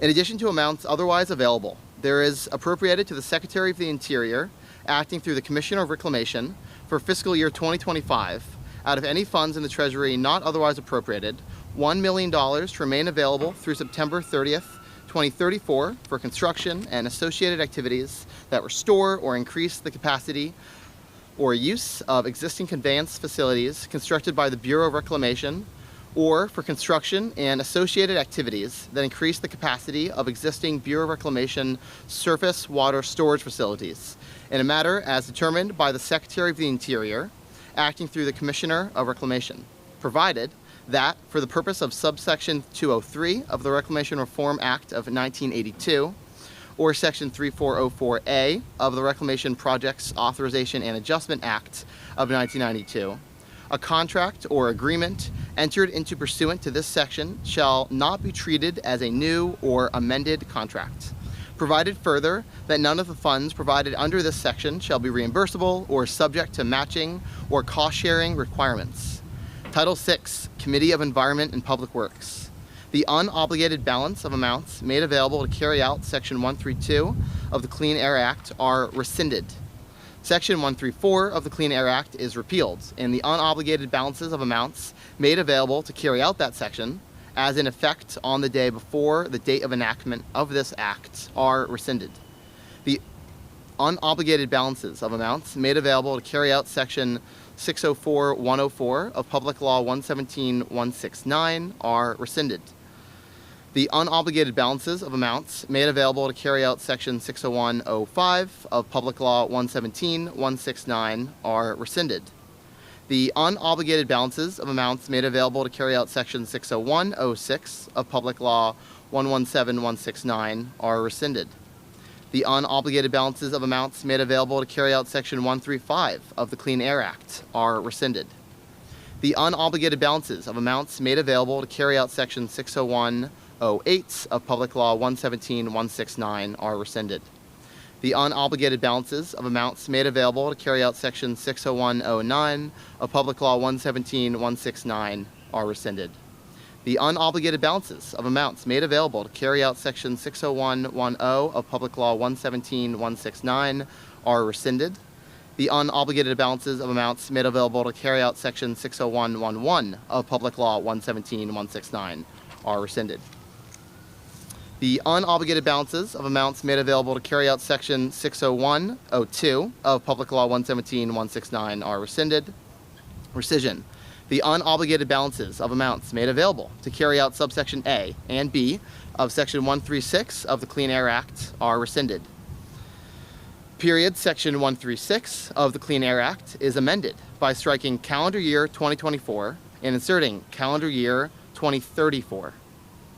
Rescission of funding for greenhouse gas air pollution plans and implementation grants. The unobligated balances of amounts made available to carry out Section 137 of the Clean Air Act are rescinded. The unobligated balances of amounts made available to carry out Section 601(15) of Public Law 117-169 are rescinded. The unobligated balances of amounts made available to carry out Section 601(16) of Public Law 117-169 are rescinded. The unobligated balances of amounts made available to carry out Section 138 of the Clean Air Act are rescinded. The unobligated balances of amounts made available to carry out Section 60301 of Public Law 117-169 are rescinded. The unobligated balances of amounts made available to carry out Section 60401 of Public Law 117-169 are rescinded. The unobligated balances of amounts made available to carry out Section 177 of Title 23 United States Code are rescinded. The unobligated balances of amounts made available to carry out Section 60502 of Public Law 117-169 are rescinded. The unobligated balances of amounts made available to carry out Section 60503 of Public Law 117-169 are rescinded. The unobligated balances of amounts made available to carry out Section 60504 of Public Law are rescinded. The unobligated balances of amounts made available to carry out Section 178 of Title 23 United States Code are rescinded. The unobligated balances of amounts made available to carry out Section 179 of Title III United States Code are rescinded. John F. Kennedy Center for the Performing Arts. In addition to amounts otherwise available, there is appropriated for fiscal year 2025, out of any money in the Treasury not otherwise appropriated, $256,000 to remain available until September 30th, 2029 for necessary expenses for capital repair, restoration, maintenance backlog, and security structures of the building and site of the John F. Kennedy Center for the Performing Arts. Administrative costs. Of the amount made available under subsection A, not more than 3% may be used for administrative costs necessary to carry out this section. Project sponsor of opt-in fees for environmental reviews. Title I of the National Environmental Policy Act of 1964 is amended by adding at the end the following. Project sponsor opt-in fees for environmental reviews. Project sponsor. A project sponsor that intends to pay a fee under this section for the preparation or supervision of the preparation of an environmental assessment or environmental impact statement for a project shall submit to the council A, a description of the project, and B, a declaration of whether the project sponsor intends to prepare the environmental assessment or environmental impact statement under Section 107F. 2. Council of Environmental Quality. Not later than 15 days after the date on which the council receives information described in paragraph 1 from project sponsor, the council shall provide to the project sponsor notice of the amount of the fee to be paid under this section as determined under subsection B. 3. Payment of the fee. A project sponsor may pay a fee under this section after receipt of the notice described in paragraph 2. 4. Deadline for environmental reviews for which a fee is paid. Notwithstanding Section 107G1, A, an environmental assessment for which a fee is paid under this section shall be completed not later than 180 days after the date on which the fee is paid, and B, an environmental impact statement for which a fee is paid under this section shall be completed not later than 1 year after the date of publication of the notice of intent to prepare the environmental impact statement. B, fee amounts. The amount of a fee under this section shall be 1, 125% of the anticipated costs to prepare the environmental assessment or environmental impact statement, and 2, in the case of environmental assessment or environmental impact statement to be prepared in whole or by part by a project sponsor under Section 107F, 125% of the anticipated costs to supervise preparation of, and as applicable, prepare the environmental assessment or environmental impact statement. Title VII, Finance, Subtitle A, Tax. References to the Internal Revenue Code of 1986. References. Except as otherwise expressly provided. Wherever in this title an amendment or repeal is expressed in terms of an amendment to or repeal of a section or other provision, The reference shall be considered to be made a section or other provision of the Internal Revenue Code of 1986. Certain rules regarding effect of rate changes not applicable. Section 15 of the Internal Revenue Code of 1986 shall not apply to any change in rate of tax by reason of any provision or amendment made by this title. Chapter 1, providing permanent tax relief for middle-class families and workers. Extension and enhancement of reduced rates. In general, Section 1 is amended in paragraph 1 by striking, quotes, and before January 1st, 2026, end quote. 2, by striking, quote, 2018 through 2025, end quote, in the heading, and inserting, quote, beginning after 2017, end quote. Inflation adjustment. Section 1J3B1 is amended by inserting, quote, solely for purposes of determining the dollar amounts at which any rate bracket higher than 12% ends and at which any rate bracket higher than 22% begins, before subsection F3. Effective date. The amendments made by this section shall apply to taxable years beginning after December 31st, 2025. Extension and enhancements of increased standard deduction. In general, Section 63(7) is amended by striking and before January 1st, 2026 in the matter preceding subparagraph A, and by striking 2018 through 2025 in the heading and inserting beginning after 2017. Additional increase in standard deduction. Paragraph 7 of Section 63C is amended by striking 18,000, both places it appears, in subparagraph A1 and B2, and inserting, quote, 23,625.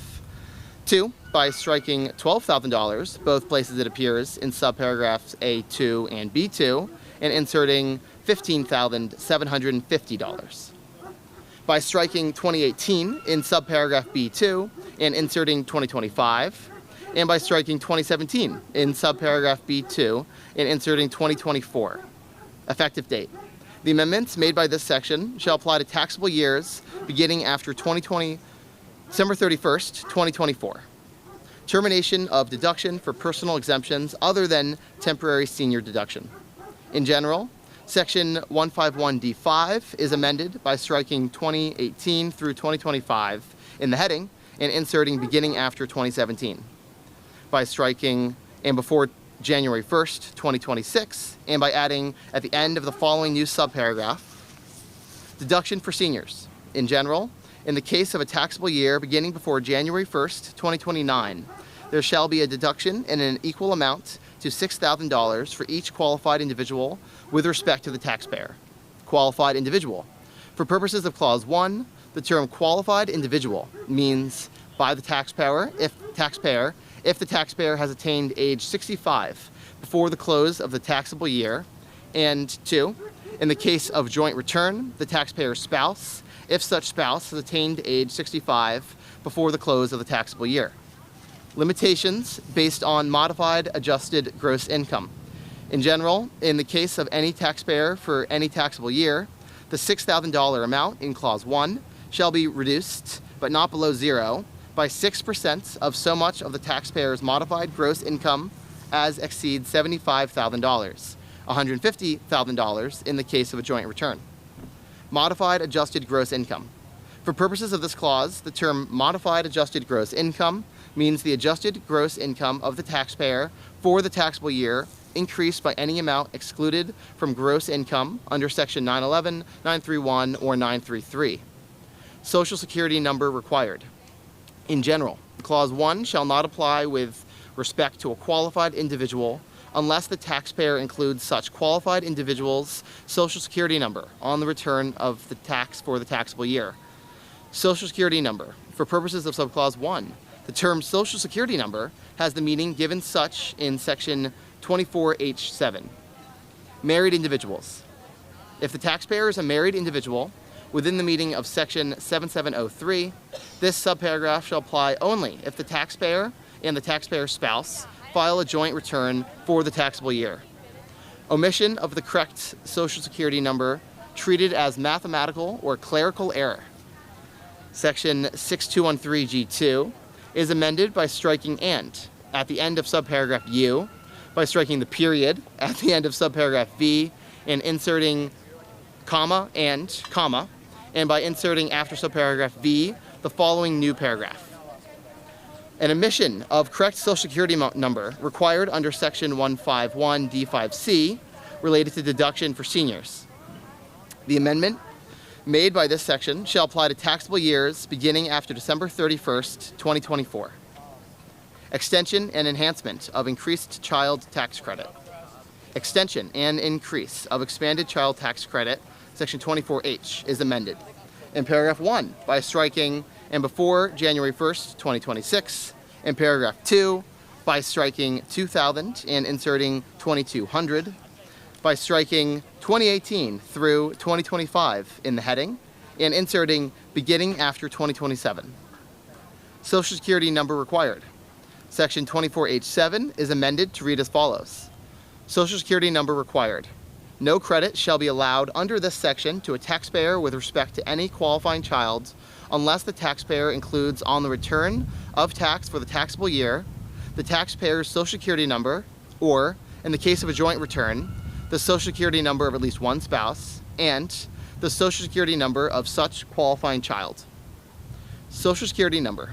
For purposes of this paragraph, the term Social Security number means a Social Security number issued to an individual by the Social Security Administration, but only if the Social Security Administration is issued to a citizen of the United States or pursuant to subclause 1 of Section 205C2B1 of the Social Security Act and before the due date of such return. Inflation adjustments. Section 24I is amended to read as follows.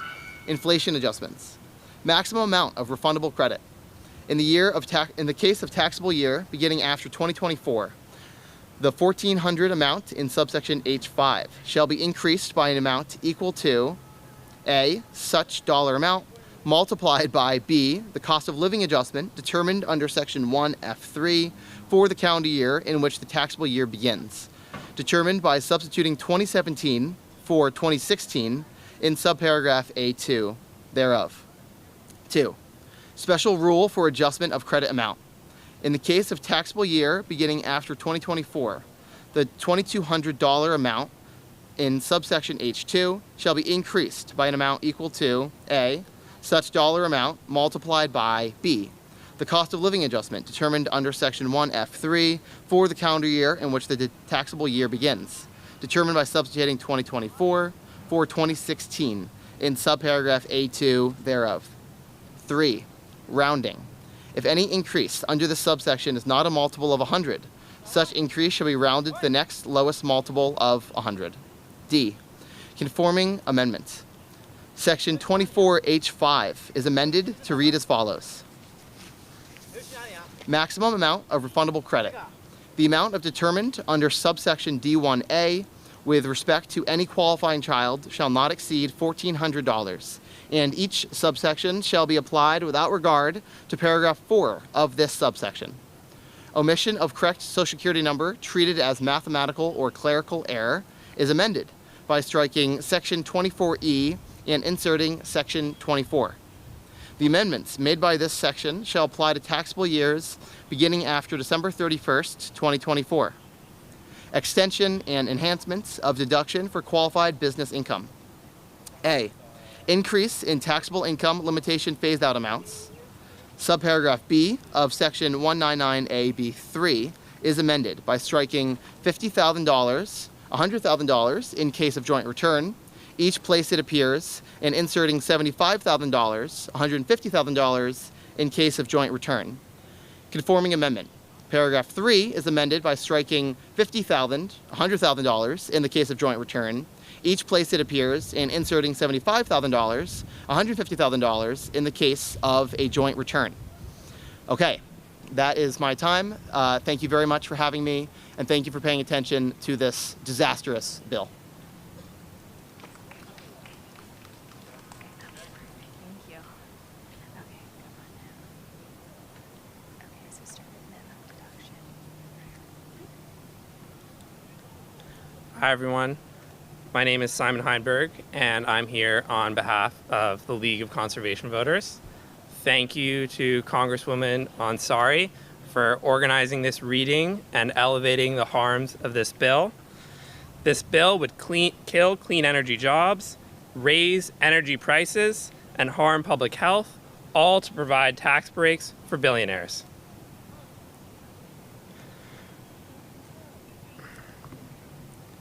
Minimum deduction for active qualified business income. In general, subsection I of section 199A is amended to read as follows. Minimum deduction for active qualified business income. In general, in the case of an applicable taxpayer for any taxable year, the deduction allowed under subsection A for the taxable year shall be equal to the greater of A, the amount of such deduction determined without regard to this subsection, or B, $400. Applicable taxpayer. For purposes of this subsection, A, in general, the term applicable taxpayer means, with respect to any taxable year, a taxpayer whose aggregate qualified business income with respect to all active qualified trades or businesses of the taxpayer for such taxable year is at least $1,000. B, active qualified trade or business. The term active qualified trade or business means, with respect to any taxpayer for any taxable year, any qualified trade or business of the taxpayer in which the taxpayer materially participates within the meaning of section 469H. Inflation adjustment. In the case of any taxable year beginning after 2026, the $400 amount in paragraph 1B and the $1,000 amount in paragraph 2A shall each be increased by an amount equal to A, such dollar amount multiplied by B, the cost of living adjustment determined under section 1F3 for the calendar year in which the taxable year begins, determined by substituting calendar year 2025 for calendar year 2016 in subparagraph A2 thereof. If any increase under this paragraph is not a multiple of $5, such increase shall be rounded to the nearest multiple of $5. Conforming amendment.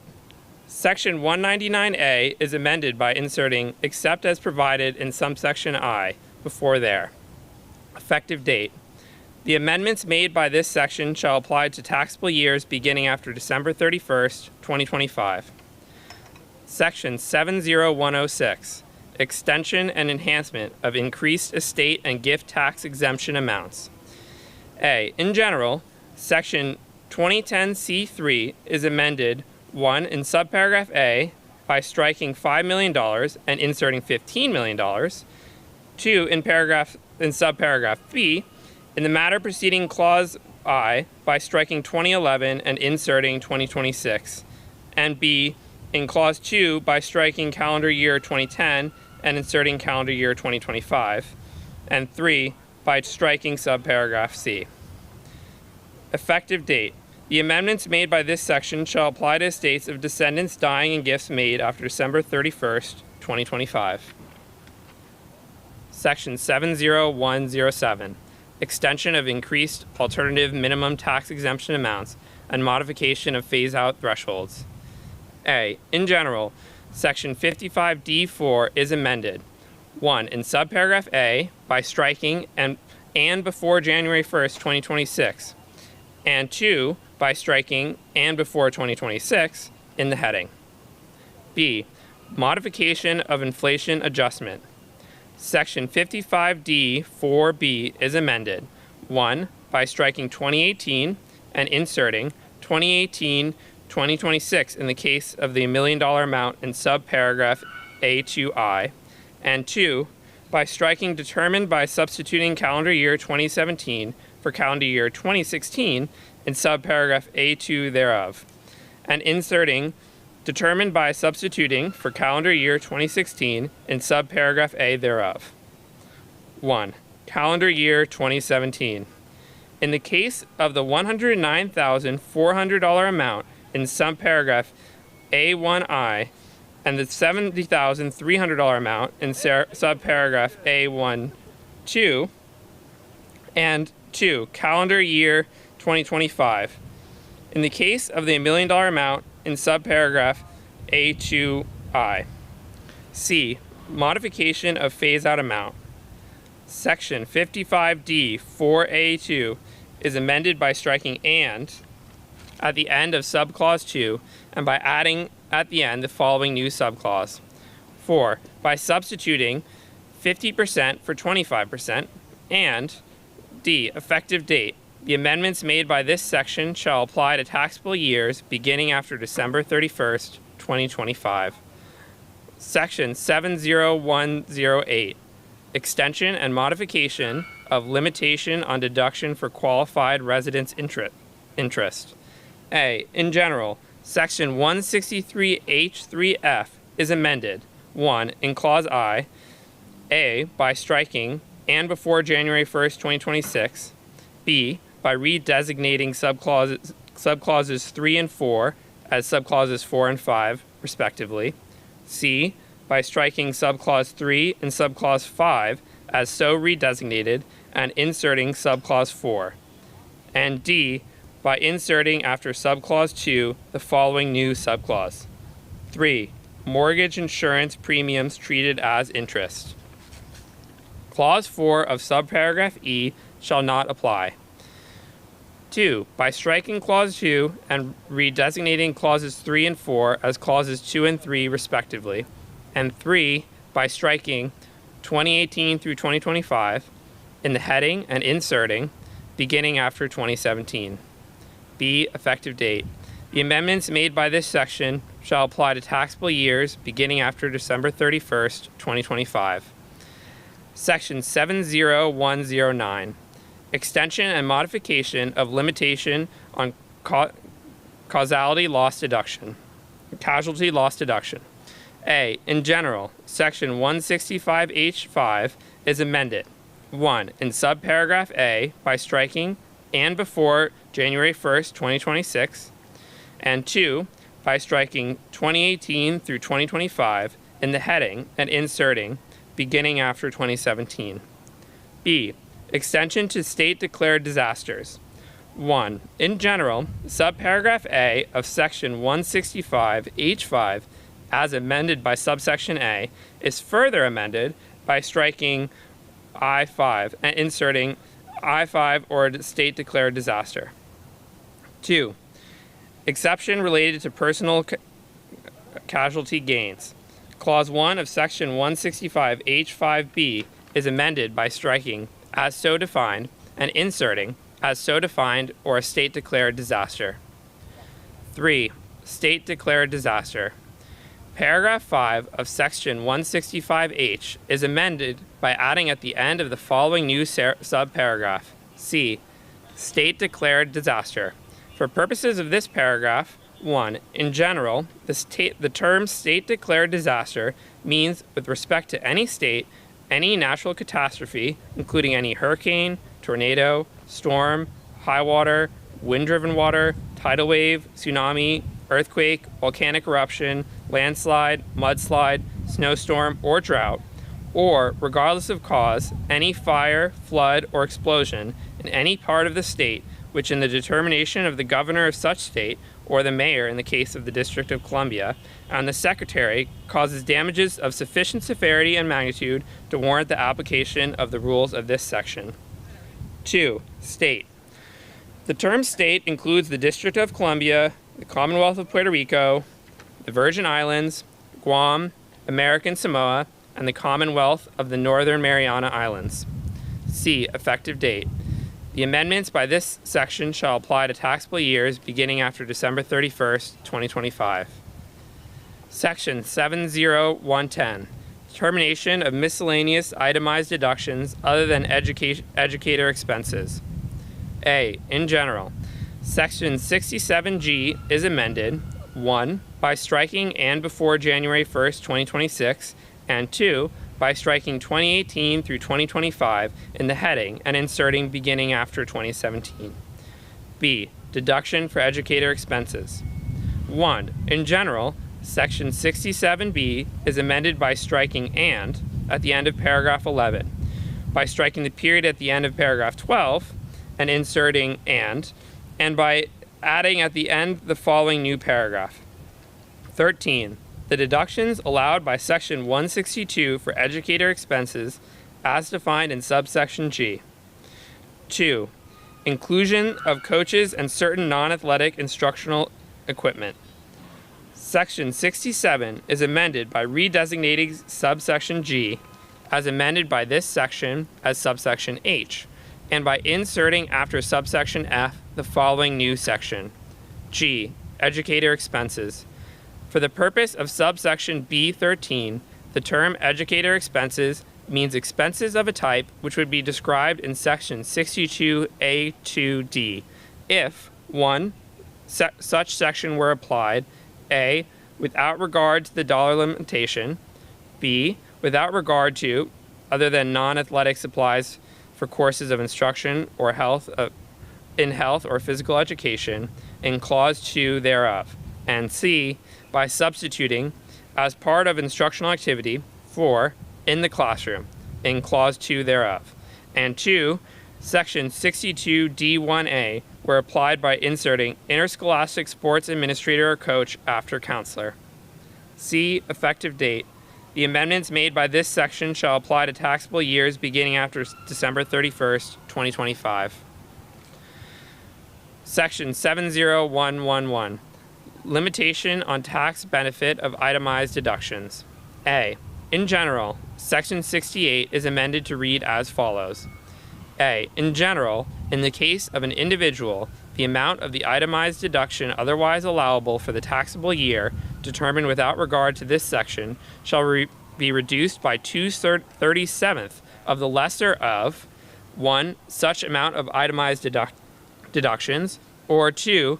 So much of the taxable income of the taxpayer for the taxable year, determined without regard to this section, and increased by such amount of itemized deductions, as exceeds the dollar amount at which the 37% rate bracket under Section 1 begins with respect to the taxpayer. B. Coordination with other limitations. This section shall be applied after the application of any other limitation on the allowance of any itemized deduction. B.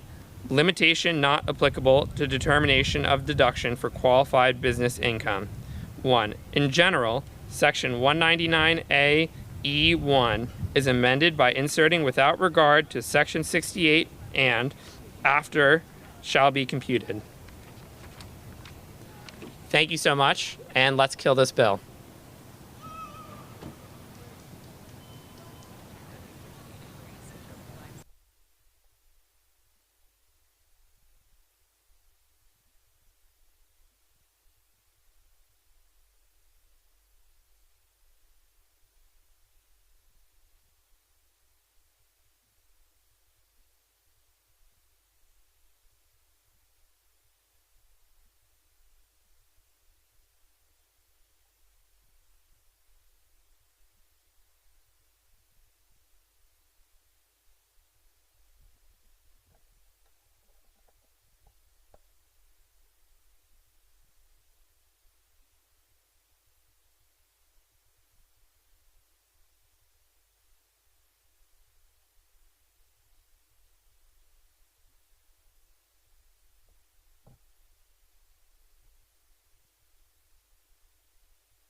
Okay. I think they're taping these up and then we'll go. We ready? Or just start? Just Okay. In general, section 132F is amended by striking subparagraph D of paragraph 1. In paragraph 2 by inserting "and" at the end of subparagraph A, by striking "and" at the end of subparagraph B and inserting a period, and by striking subparagraph C. By striking parentheses, "other than a qualified bicycle commuting reimbursement" in paragraph 4. By striking subparagraph F of paragraph 5 and by striking paragraph 8. Inflation adjustment. Clause 2 of section 132 F6A is amended by striking 1998 in clause 2 and inserting 1997. Coordination with disallowance of certain expenses. Subsection 1 of section 274 is amended by striking benefits and all that follows through "no deduction" and inserting benefits, "no deduction," and by striking paragraph 2.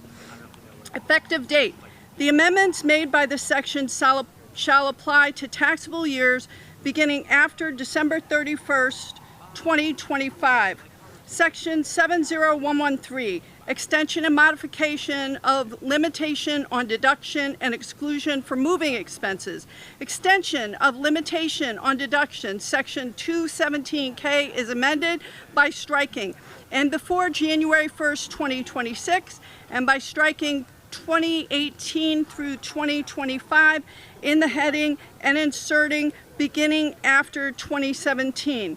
Allowance of deduction for members of the Intelligence Committee, section 217K, as amended by subsection A, is further amended by striking 2017, except in the case, and inserting 2017.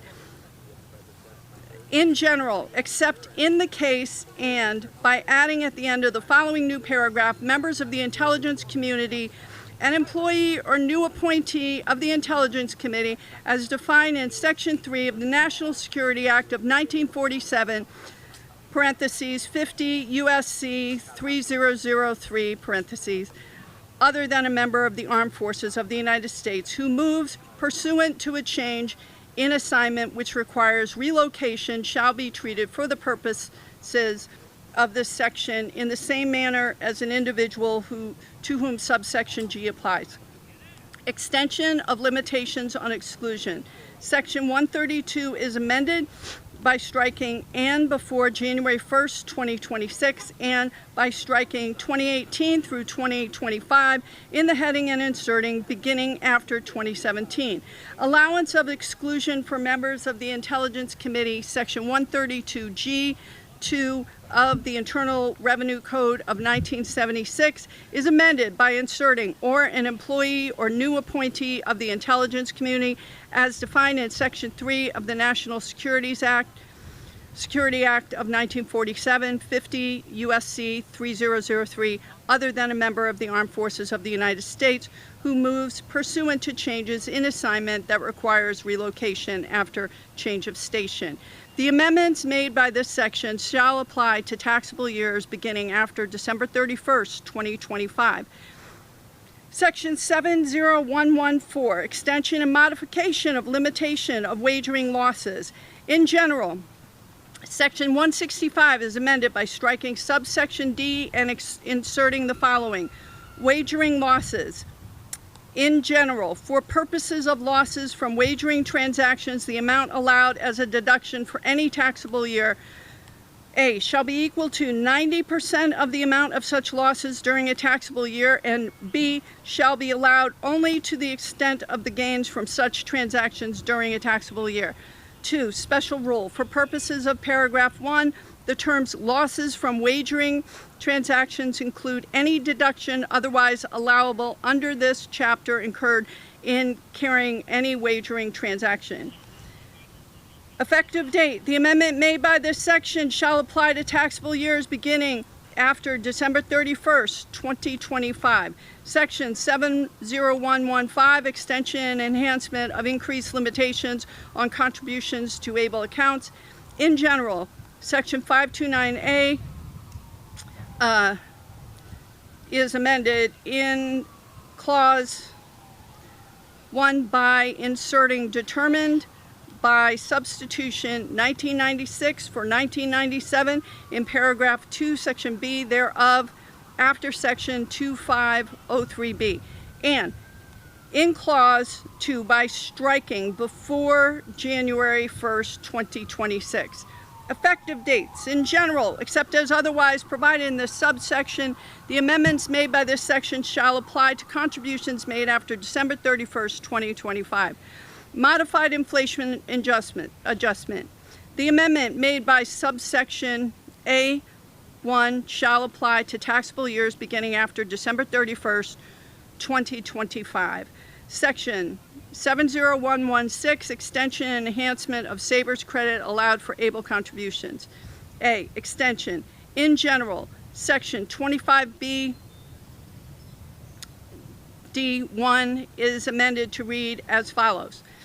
In general, the term qualified retirement savings contribution means, with respect to any taxable year, the sum of A, the amount of contributions made by the eligible individual during such a taxable year to the ABLE account within the meaning of section 529A, of which such individual is the designated beneficiary, and in the case of any taxable year beginning before January 1st, 2027, the amount of the qualified retirement contributions as defined in section 219E made by the eligible individual in the amount of any elective deferrals as defined in section 402G, section C of such individual, and 2, any elective deferral of compensation by such individual under an eligible deferred compensation plan as defined in section 457 of an eligible employer described in section 457E, subsection 1A, and the amount of voluntary employee contributions by such individual to any qualified retirement plan as defined in section 4974. 2, coordination with Secure 2.0 Act of 2022 Amendment, paragraph 1 of section 103E of the Secure 2.0 Act of 2022 is repealed, and the Internal Revenue Code of 1986 shall be applied and administered as though such paragraph were never enacted. Effective date. The amendment and repeal made by the subsection shall apply to taxable years ending after December 31st, 2025. Increase the credit amount. In general, section 25B, subsection A, is amended by striking $2,000 and inserting $2,100. Effective date. The amendment made by the subsection shall apply to taxable years beginning after December 31st, 2026. Section 70117, extension of rollovers from qualified tuition programs to ABLE accounts permitted. In general, section 529, subsection C3C13 is amended by striking before January 1st, 2026. Effective date. The amendment made by this section shall apply to taxable years beginning after December 31st, 2025. Section 70118, extension of the treatment of certain individuals performing services in the Sinai Peninsula and enhancements to include additional areas. Treatment made permanent. Section 1126 of Public Law 115-97 is amended by striking, with respect to the applicable period, Kenya, Mali, Burkina Faso, and Chad included as hazardous duty areas. Section 11026B of Public Law 115-97 is amended to read as follows. Qualified hazardous duty area. For the purposes of this section, the term qualified hazardous duty area means each of the following locations, but only during the period for which any member of the Armed Forces of the United States is entitled to special pay under Section 310 of Title 37, United States Code, relating to special pay duty subject to hostile fire or imminent danger for services performed in such location. The Sinai Peninsula of Egypt, Kenya, Mali, Burkina Faso, Chad. Conforming amendment. Section 11026 of Public Law 11597 is amended by striking subsection C and D. Effective date. The amendments made by this section shall take effect on January 1st, 2026. Section 70119, extensions and modification of exclusion from gross income of student loans discharged on the account of death or disability. In general, Section 108F5 is amended to read as follows. Discharges on account of death or disability. In general, in the case of an individual, gross income does not include any amount which, but for the subsection, would be included in gross income for such taxable year by reason of the discharge in whole or in part of any loan described in the subparagraph B, if such discharge was. Pursuant to subsections A or D of the Section 437 of the Higher Education Act of 1965 or the parallel benefit under Part D of Title IV of such act relating to the repayment of loan liability. Pursuant to Section 464 C1F of such act or otherwise discharged on account of death or total and permanent disability of the student. Loans discharged. A loan is described in this subparagraph if such loan is a student loan as defined in paragraph 2 or in private education loan as defined in Section 140A of the Consumer Protection Act 15 U.S.C. 1650A. C. Social Security number requirements. In general, subparagraph A shall not apply with respect to any discharge during any taxable year unless the taxpayer includes the taxpayer's Social Security number on the return for such a taxable year. Social Security number, for the purposes of this subparagraph, term Social Security number has the meaning given such term in Section 24H7. Omission of correct Social Security numbers treated as mathematical or clerical error. Section 6213G2, as amended by this Act, is further amended by striking and at the end of subparagraph 5 by striking, or V, by striking the period at the end of subparagraph W and inserting and by inserting after subparagraph W the following new subparagraph. An omission of a correct Social Security number required under Section 108F5C relating to the discharges on account of death and disability. C. Effective date. The amendments made by this section shall apply to discharges after December 31st, 2025. Limitation on individual deductions for certain state and local taxes. In general, Section 164B subsection Section 6 is amended by striking and before January 1st, 2026, and by striking $10,000, parentheses, $5,000 in the case of a married individual filing a separate return, close parentheses, and inserting the applicable limitation amount, parentheses, half applicable limitation amount in the case of married individual filing a separate return, close parentheses. Applicable limitation amount, Section 164B, is amended by adding at the end of the following new paragraph. Applicable limitation amount, in general, for purposes of paragraph 6, the term applicable limitation amount means, in the case of any taxable year beginning in calendar year 2025, $40,000.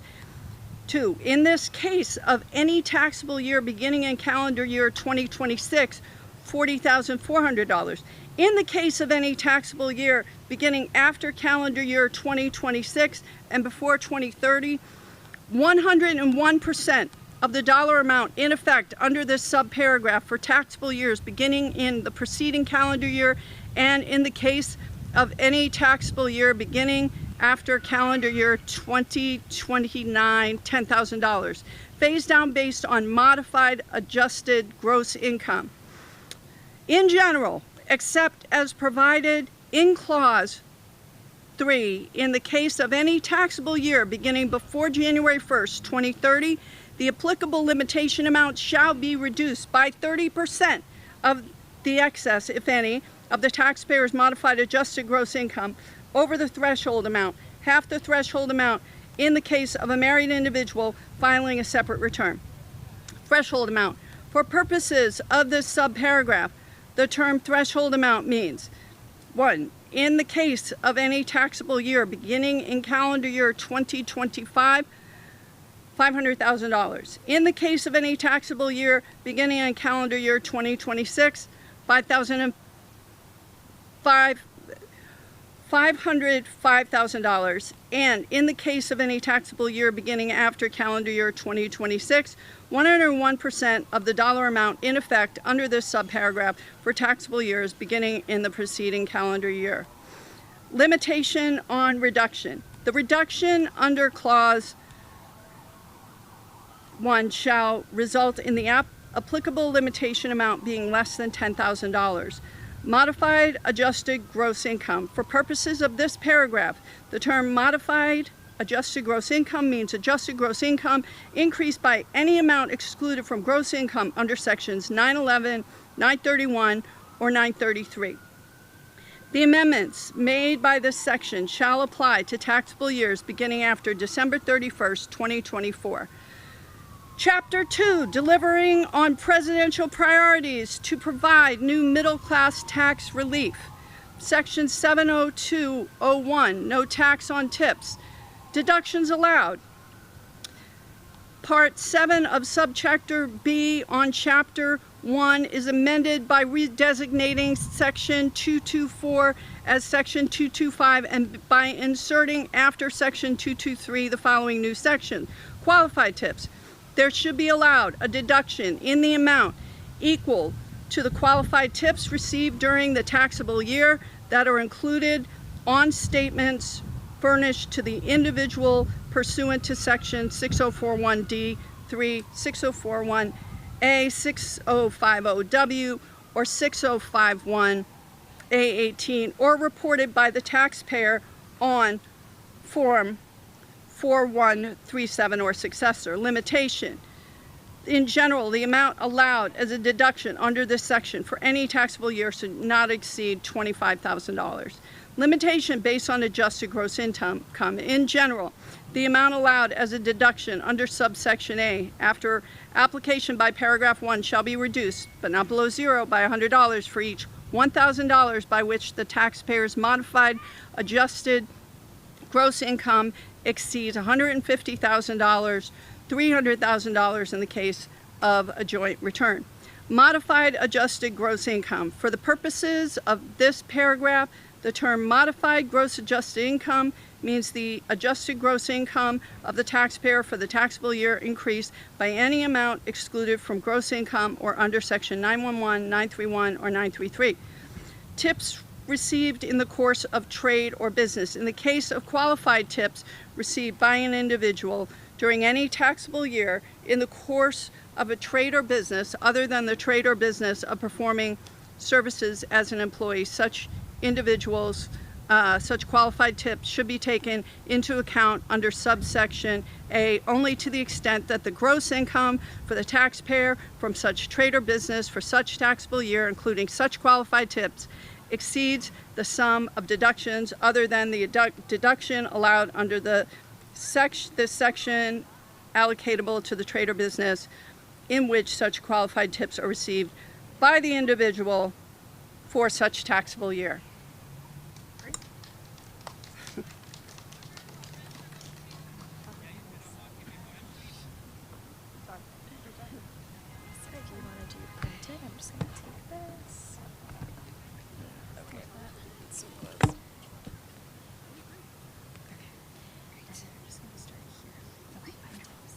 Thank you. All right. Hi, everybody. Leah Greenberg with Indivisible. I'm going to take over for Congressman Hoyle. All right.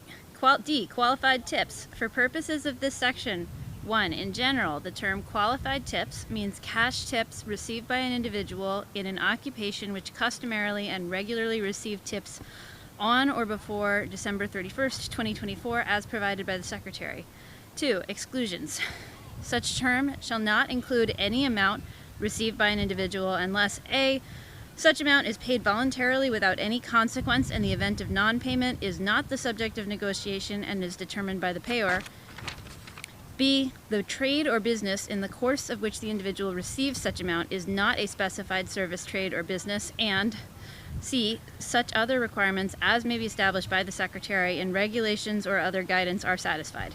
For purposes of subparagraph B, in the case of an individual receiving tips in the trade or business of performing services as an employee, such individual shall be treated as receiving tips in the course of a trade or business which is a specified service, trade, or business if the trade or business of the employer is a specified service, trade, or business. 3. Section 3. Cash tips. For purposes of paragraph 1, the term cash tips includes tips received from customers that are paid in cash or charged, and in the case of an employee, tips received under any tip sharing agreement. Section E, Social Security number required. Section 1, in general, no deduction shall be allowed under this section unless the taxpayer includes on the return of tax for the taxable year such individual's Social Security number. 2, Social Security number defined. For purposes of paragraph 1, the term Social Security number shall have the meaning given such term in section 24H7. F. Married individuals. If the taxpayer is a married individual within the meaning of section 703, this section shall apply only if the taxpayer and the taxpayer's spouse file a joint return for the taxable year. G. Regulations. The Secretary shall provide such regulations or other guidance as may be necessary to prevent reclassification of income as qualified tips, including regulations or other guidance to prevent abuse of the deduction allowed by this section. H. Termination. No deduction shall be allowed under this section for any taxable year beginning after December 31st, 2028. B. Deduction allowed to non-itemizers. Section 63B is amended by striking "and" at the end of the paragraph 3, by striking the period at the end of paragraph 4, and inserting apostrophes and by adding at the end the following new paragraph. 5. The deduction provided in section 224. C. Omission of correct Social Security number treated as mathematical or clerical error. Section 6213G2, as amended by the preceding provisions of this Act, is amended by striking "and" at the end of subparagraph W, by striking the period at the end of subparagraph X and inserting "and by inserting after subparagraph X the following new subparagraph. Y. An omission of a correct Social Security number required under section 224E relating to deduction for qualified tips. Z. Exclusion from qualified business income. Section 199AC4 is amended by striking "and" at the end of subparagraph B, by striking the period at the end of subparagraph C and inserting comma "and by adding at the end of the following new subparagraph. D. Any amount with respect to which a deduction is allowable to the taxpayer under section 224A for the taxable year. E. Extension of tip credit to beauty service business. 1. In general, section 45B2 is amended to read as follows. 2. Application only to certain lines of business. In applying paragraph 1, there shall be taken into account only tips received from customers or clients in connection with the following services. A. The providing, delivering, or serving of food or beverages for consumption, if the tipping of employees delivering or serving food or beverages by customers is customary. B. The providing of any of the following services to a customer or client, if the tipping of employees providing such services is customary. 1. Barbering and nail care. 2. Nail care. 3. Aesthetics. 4. Body and spa treatments. 2. Credit determined with respect to minimum wage in effect. Section 45B1B is amended. A. By striking as in effect on January 1st, 2007, and B. By inserting "and in the case of food or beverage establishments, as in effect on January 1st, 2007, after without regard to section 3M of such act." F. Reporting requirements. 1. Returns for payments made in the course of a trade or business. A. Statement furnished to Secretary. Section 6041A is amended by inserting including separating accounting of any such amounts reasonably designated as cash tips and the occupation described in Section 224D1 of the person receiving such tips after such gains, profits, and income. B. Statement furnished to payee. Section 6041D is amended by striking "and" at the end of paragraph 1, by striking the period at the end of paragraph 2, and inserting after paragraph 2 the following new paragraph. 3. In the case of compensation to non-employees, the portion of payments that have been reasonably designated as cash tips and the occupation described in Section 224D1 of the person receiving such tips. 2. Returns for payments made for services and direct sales. A. Statement furnished to Secretary. Section 6041AA is amended by inserting "including a separate accounting of any such amounts reasonably designated as cash tips and the occupation described in Section 224D1 of the person receiving such tips after amount of such payments." B. Statement furnished to payee. Section 6041AE is amended by striking "and" at the end of paragraph 1, by striking the period at the end of paragraph 2 and inserting comma "and by inserting after paragraph 2 the following new paragraph. 3. In the case of subsection A, the portion of payments that have been reasonably designated as cash tips and the occupation described in Section 224D1 of the person receiving such tip. 3. Returns relating to third-party settlement organizations. A. Statement furnished to Secretary. Section 6050WA is amended by striking "and" at the end of paragraph 1, by striking the period at the end of paragraph 2 and inserting "and by adding at the end the following new paragraph. 3. In the case of a third-party settlement organization, the portion of reportable payment transactions that have been reasonably designated by payers as cash tips and the occupation described in Section 224D1 of the person receiving such tips. B. Statement furnished to payee. Section 6050WF2 is amended by inserting "including a separate accounting of any such amounts that have been reasonably designated by payers as cash tips and the occupation described in Section 224D1 of the person receiving such tips after reportable payment transactions." 4. Returns related to wages. Section 6051A is amended by striking "and" at the end of paragraph 16, by striking the period at the end of paragraph 17 and inserting apostrophe "and by inserting after paragraph 17 the following new paragraph. 18. The total amount of cash tips reported by the employee under Section 6053A and the occupation described in Section 224D1 such person. G. Clerical amendment. The table of sections for Part 7 of Subchapter B of Chapter 1 is amended by redesignating the item relating to Section 224 as relating to Section 225, and by inserting after the item relating to Section 223 the following new item, C224 qualified tips. H. Published list of occupations traditionally receiving tips. No later than 90 days after the date of the enactment of this Act, the Secretary of the Treasury or the Secretary's delegate shall publish a list of occupations which customarily and regularly receive tips on or before December 31st, 2024, for purposes of Section 224D1 of the Internal Revenue Code of 1986 as added by subsection A. I. Withholding.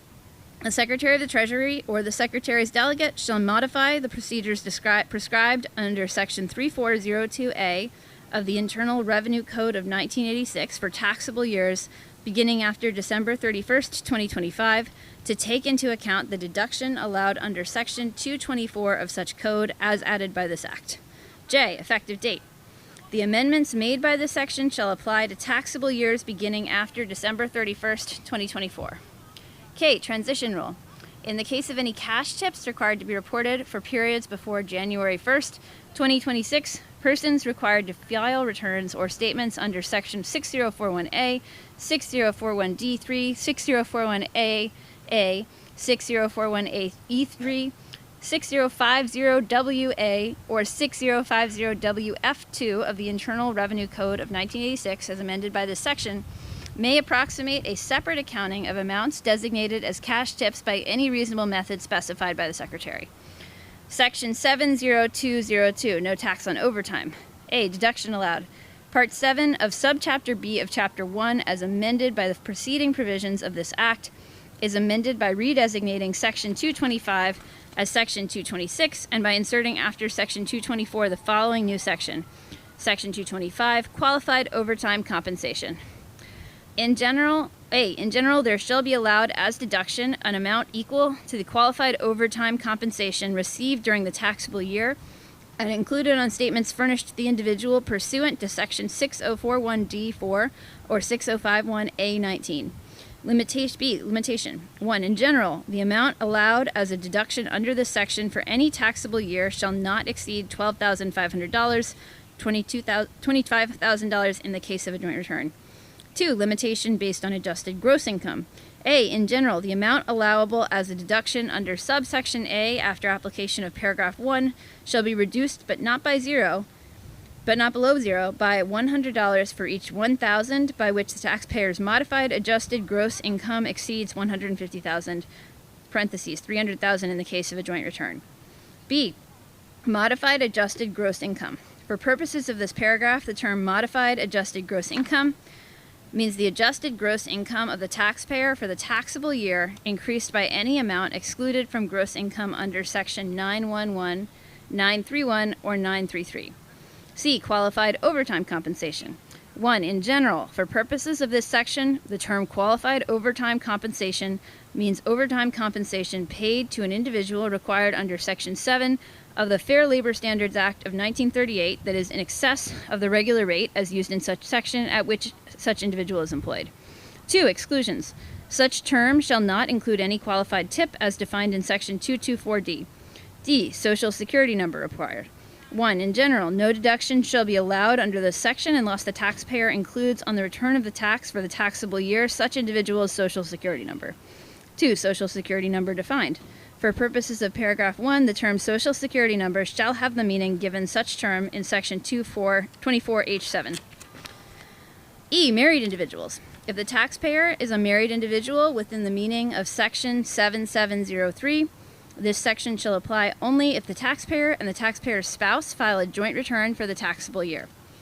F. Regulations. The Secretary shall issue such regulations or other guidance as may be necessary or appropriate to carry out the purposes of this section, including regulations or other guidance to prevent abuse of the deduction allowed by this section. G. Termination. No deduction shall be allowed under this section for any taxable year beginning after December 31st, 2028. B. Deduction allowed to non-itemizers. Section 63B, as amended by the preceding provisions of this Act, is amended by striking "and" at the end of paragraph 4, by striking the period at the end of paragraph 5 and inserting "and," and by adding at the end of the following new paragraph 6 the deduction provided in Section 225. C. Reporting. 1. Requirement to include overtime compensation on W-2, Section 6051A, as amended by the preceding provision of this Act, is amended by striking "and" at the end of paragraph 17, by striking the period at the end of paragraph 18 and inserting apostrophe comma and by inserting after paragraph 18 the following new paragraph. 19. The total amount of qualified overtime compensation as defined in Section 225C. 2. Payments to persons not treated as employees under tax laws. A. Statement furnished to Secretary. Section 6041A, as amended by Section 70201E1A, is amended by inserting "and a separate accounting of any amount of qualified overtime compensation, as defined in Section 225C, after occupation of the person receiving such tips." B. Statement furnished to payee. Section 6041D, as amended by Section 70201E1B, is amended by striking "and" at the end of paragraph 2, by striking the period at the end of paragraph 3 and inserting comma and by inserting after paragraph 3 the following new paragraph. The portion of payments that are qualified overtime compensation as defined in Section 225C. And I am out of bill to read, if there is more bill.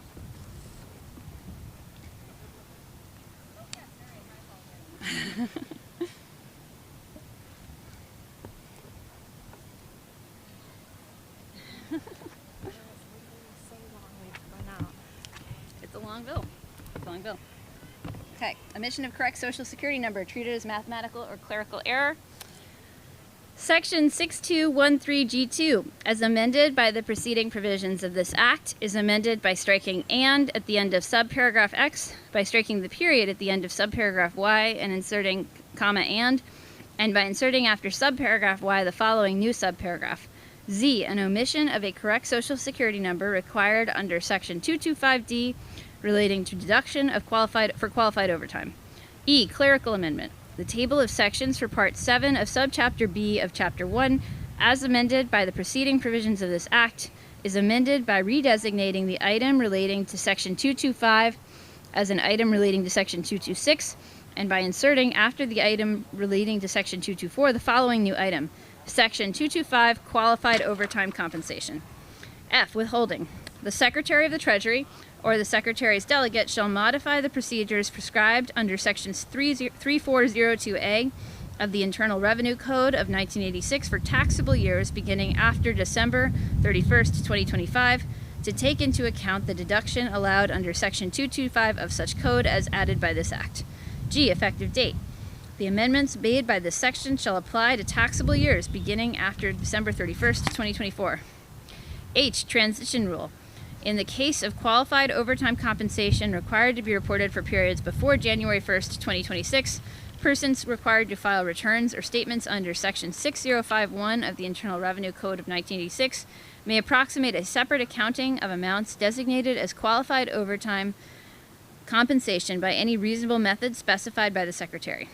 Section 70203, no tax on car loan interest.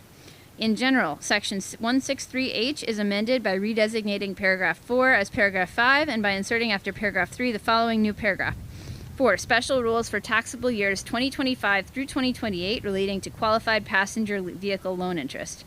A. In general, in the case of taxable years beginning after December 31st, 2024 and before January 1st, 2029, for purposes of this section, the term personal interest shall not include qualified passenger vehicle loan interest. B. Qualified passenger vehicle loan interest defined. 1. In general, for purposes of this paragraph, the term qualified passenger vehicle loan interest means any interest which is paid or accrued during the taxable year on indebtedness incurred by the taxpayer after December 31st, 2024, for the purchase of and that is secured by a first lien on an applicable passenger vehicle for personal use. 2. Exceptions. Such term shall not include any amount paid or incurred for any of the following. 1. A loan to finance fleet sales. 2. A loan incurred for the purchase of a commercial vehicle that is not used for personal purposes. 3. Any lease financing. 4. A loan to finance the purchase of a vehicle with a salvage title. 5. A loan to finance the purchase of a vehicle intended to be used for scrap or parts. Section 3. VIN requirement. Interest shall not be treated as qualified passenger vehicle loan interest under this paragraph unless the taxpayer includes the vehicle identification number of the applicable passenger vehicle described in Clause 1 on the return of tax for the taxable year. C. Limitations. $1 amount. The amount of interest taken into account by a taxpayer under subparagraph B for any taxable year shall not exceed $10,000. 2. Limitation based on modified adjusted gross income. 1. In general, the amount which is otherwise allowable as a deduction under subsection A as qualified passenger vehicle loan interest, determined without regard to this clause and after the application of Clause 1, shall be reduced but not below zero by $200 for each 1,000 or portion thereof by which the modified adjusted gross income of the taxpayer for the taxable year exceeds $100,000, parentheses $200,000 in the case of a joint return. 2. Modified adjusted gross income. For purposes of this clause, the term modified adjusted gross income means the adjusted gross income of the taxpayer for the taxable year increased by any amount excluded from gross income under Section 911, 931, or 933. D. Applicable passenger vehicle. Okay, I'll wrap there. Great, thank you. Thanks, everyone. Thanks. Leah with Indivisible. Great to be here with you today. Thank you. Yes, go Indivisible. Okay. The original use of which commences with the taxpayer, which is manufactured primarily for use on public streets, roads, and highways, not including a vehicle operated exclusively on a rail or rails, which has at least 2 wheels, which is a car, minivan, van, sport utility vehicle, pickup truck, or motorcycle, which is treated as a motor vehicle for purposes of Title II of the Clean Air Act, and which has a gross vehicle weight of less than 14,000 pounds. Such term shall not include any vehicle the final assembly of which did not occur within the United States. Other definitions and special rules for purposes of this paragraph. Final assembly. For purposes of subparagraph D, the term final assembly means the process by which a manufacturer produces a vehicle at or through the use of a plant, factory, or other place from the vehicle is delivered to a dealer with a component part necessary for the mechanical operation of the vehicle included with the vehicle, whether or not the component parts are permanently installed in or on the vehicle. Treatment of refinancing. Indebtedness described in subparagraph B shall include indebtedness that results from refinancing any indebtedness described in such subparagraph, and that is secured by a first lien on the applicable passenger vehicle with respect to which the refinance indebtedness was incurred, but only to the extent amount of which resulting indebtedness does not exceed the amount of such refinanced indebtedness.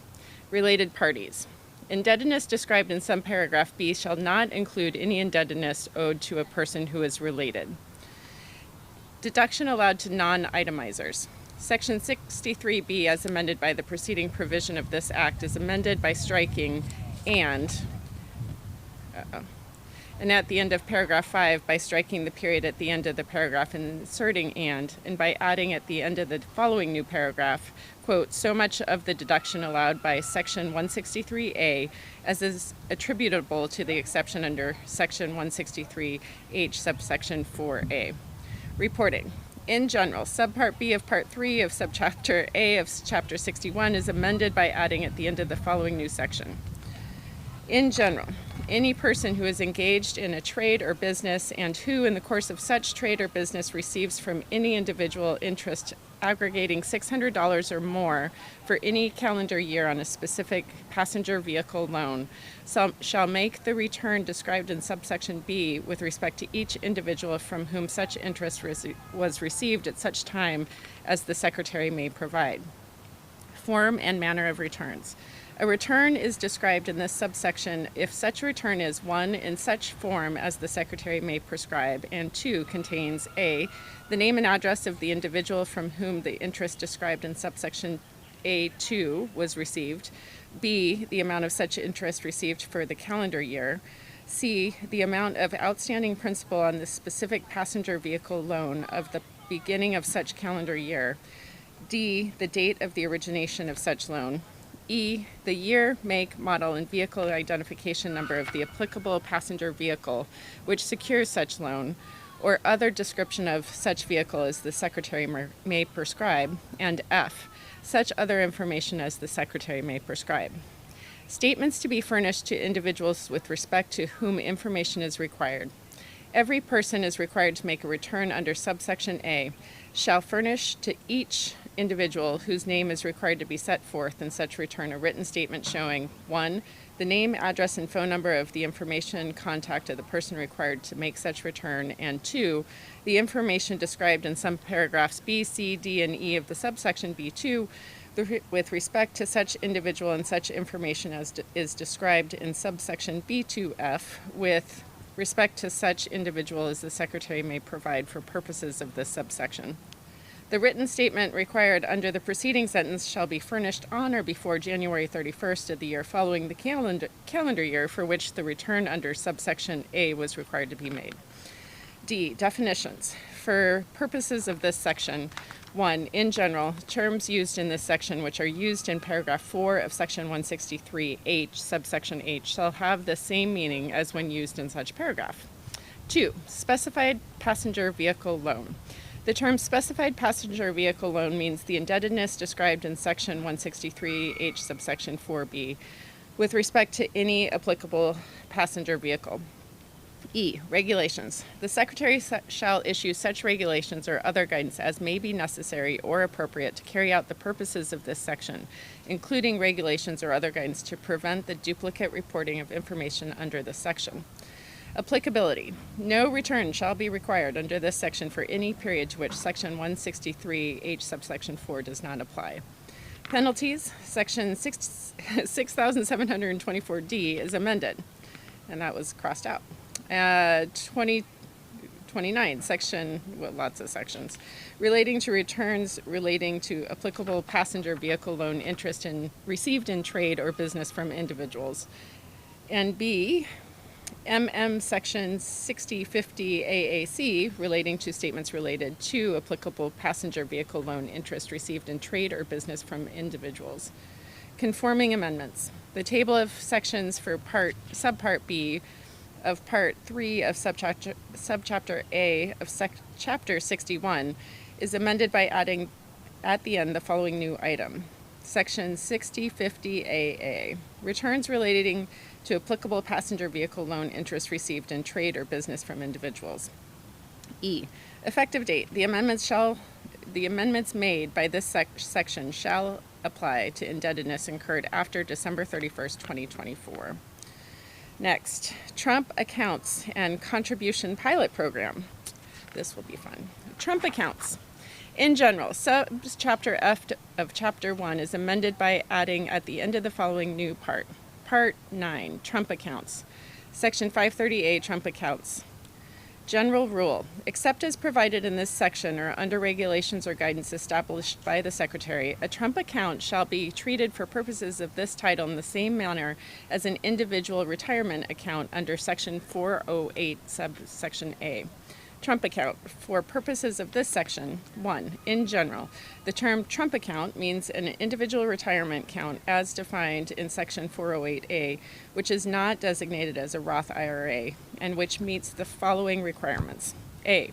The account is created or organized by the Secretary for the exclusive benefit of an eligible individual or such eligible individual's beneficiaries, or is created or organized in the United States for the exclusive benefit of an individual who has not attained the age of 18 before the end of the calendar year, or such individual's beneficiaries. And 2, funded by a qualified rollover contribution. B. The account is designated in such manner as the Secretary shall prescribe at the time of the establishment of the account as a Trump account. The written governing instrument creating the account meets the following requirements. No contribution will be accepted, 1, before the date that is 12 months after the date of the enactment of this section, or 2, in the case of a contribution made in any calendar year before the calendar year in which the account beneficiary attains age 18, if such contribution would result in aggregate contributions other than exempt contributions for such calendar year in excess of the contribution limit specified in subsection C2A. Except as provided in subsection D, no distribution will be allowed before the first day of the calendar year in which the account beneficiary attains age 18. No part of the account funds will be invested in any asset other than an eligible investment during any period before the first day of the calendar year in which the account beneficiary attains age 18. And 2, eligible individual. The term eligible individual means any individual, A, who has not attained the age of 18 before the close of the calendar year in which the election under subparagraph C is made, and B, for whom a Social Security number has been issued before the date on which an election under subsection C is made, and C, for whom an election is made under this subparagraph by the Secretary, if the Secretary determines, based on information available to the Secretary from tax returns or otherwise, that such individual meets the requirements of subparagraphs A and B, and no prior election has been made for such individual under Clause 2. Or 2, an election is made under this subparagraph by a person other than the Secretary at such time and in such manner as the Secretary may prescribe for the establishment of a Trump account, and if no prior election has been made for such individual under Clause 1. 3, eligible investment. A, in general, the term eligible investment means any mutual fund or exchange-traded fund which, 1, tracks the returns of a qualified index, 2, does not use leverage, 3, does not have annual fees and expenses of more than 0.1% of the balance of the investment in the fund, and 4, meets other such criteria as the Secretary determines appropriate for the purposes of this section. B, qualified index. The term qualified index means 1, the Standard & Poor's 500 stock market index, or 2, any other index subsection 1, which is comprised of equity investments in primarily United States companies, and subsection 2, for which regulates futures contracts as defined in section 1256G1, are traded on a qualified board or exchange. Such term shall not include any industry or sector-specific index, but may include an index based on market capitalization. 4. Account beneficiary. The term account beneficiary means the individual on whose behalf the Trump account was established. C. Treatment of contributions. 1. No deduction allowed. No deduction shall be allowed under Section 219 for any contribution which is made before the first day of the calendar year in which the account beneficiary attains age 18. Contribution limit. In the case of any contribution made before the calendar year in which the account beneficiary attains age 18, A. In general, the aggregate amount of contributions other than exempt contributions for such calendar year shall not exceed $5,000. B. Exempt contribution. For purposes of this paragraph, the term exempt contributions means 1. A qualified rollover contribution, 2. Any qualified general contribution, or 3. Any contribution provided under Section 6434. C. Cost of living adjustment. 1. In general, in any case of the taxable year after 2027, the $5,000 amount under subparagraph A shall be increased by an amount equal to 1. Such dollar amount multiplied by 2. The cost of living adjustment for the calendar year in which the taxable year begins, determined by substituting calendar year 2026 for calendar year 2016. 2. Rounding. If any increase under this subparagraph is not a multiple of $100, such amount shall be rounded to the next lowest multiple of $100. Timing of contributions. Section 219F subsection 3 shall not apply to any contribution made to a Trump account for any taxable year ending before the calendar year in which the account beneficiary attains age 18. D. Distributions. 1. In general, except as otherwise provided in this subsection, no distribution shall be allowed before the first day of the calendar year in which the account beneficiary attains age 18. 2. Tax treatment of allowable distributions. For purposes of applying Section 72 to any amount distributed from a Trump account, the investment in the contract shall not include A. Any qualified general contribution, C. Any amount of contribution which is excluded from gross income under Section 128. 3. Qualified rollover contributions. Paragraph 1 shall not apply to any distribution which is a qualified rollover contribution, and the amount of such distribution shall not be included in the gross income of the beneficiary.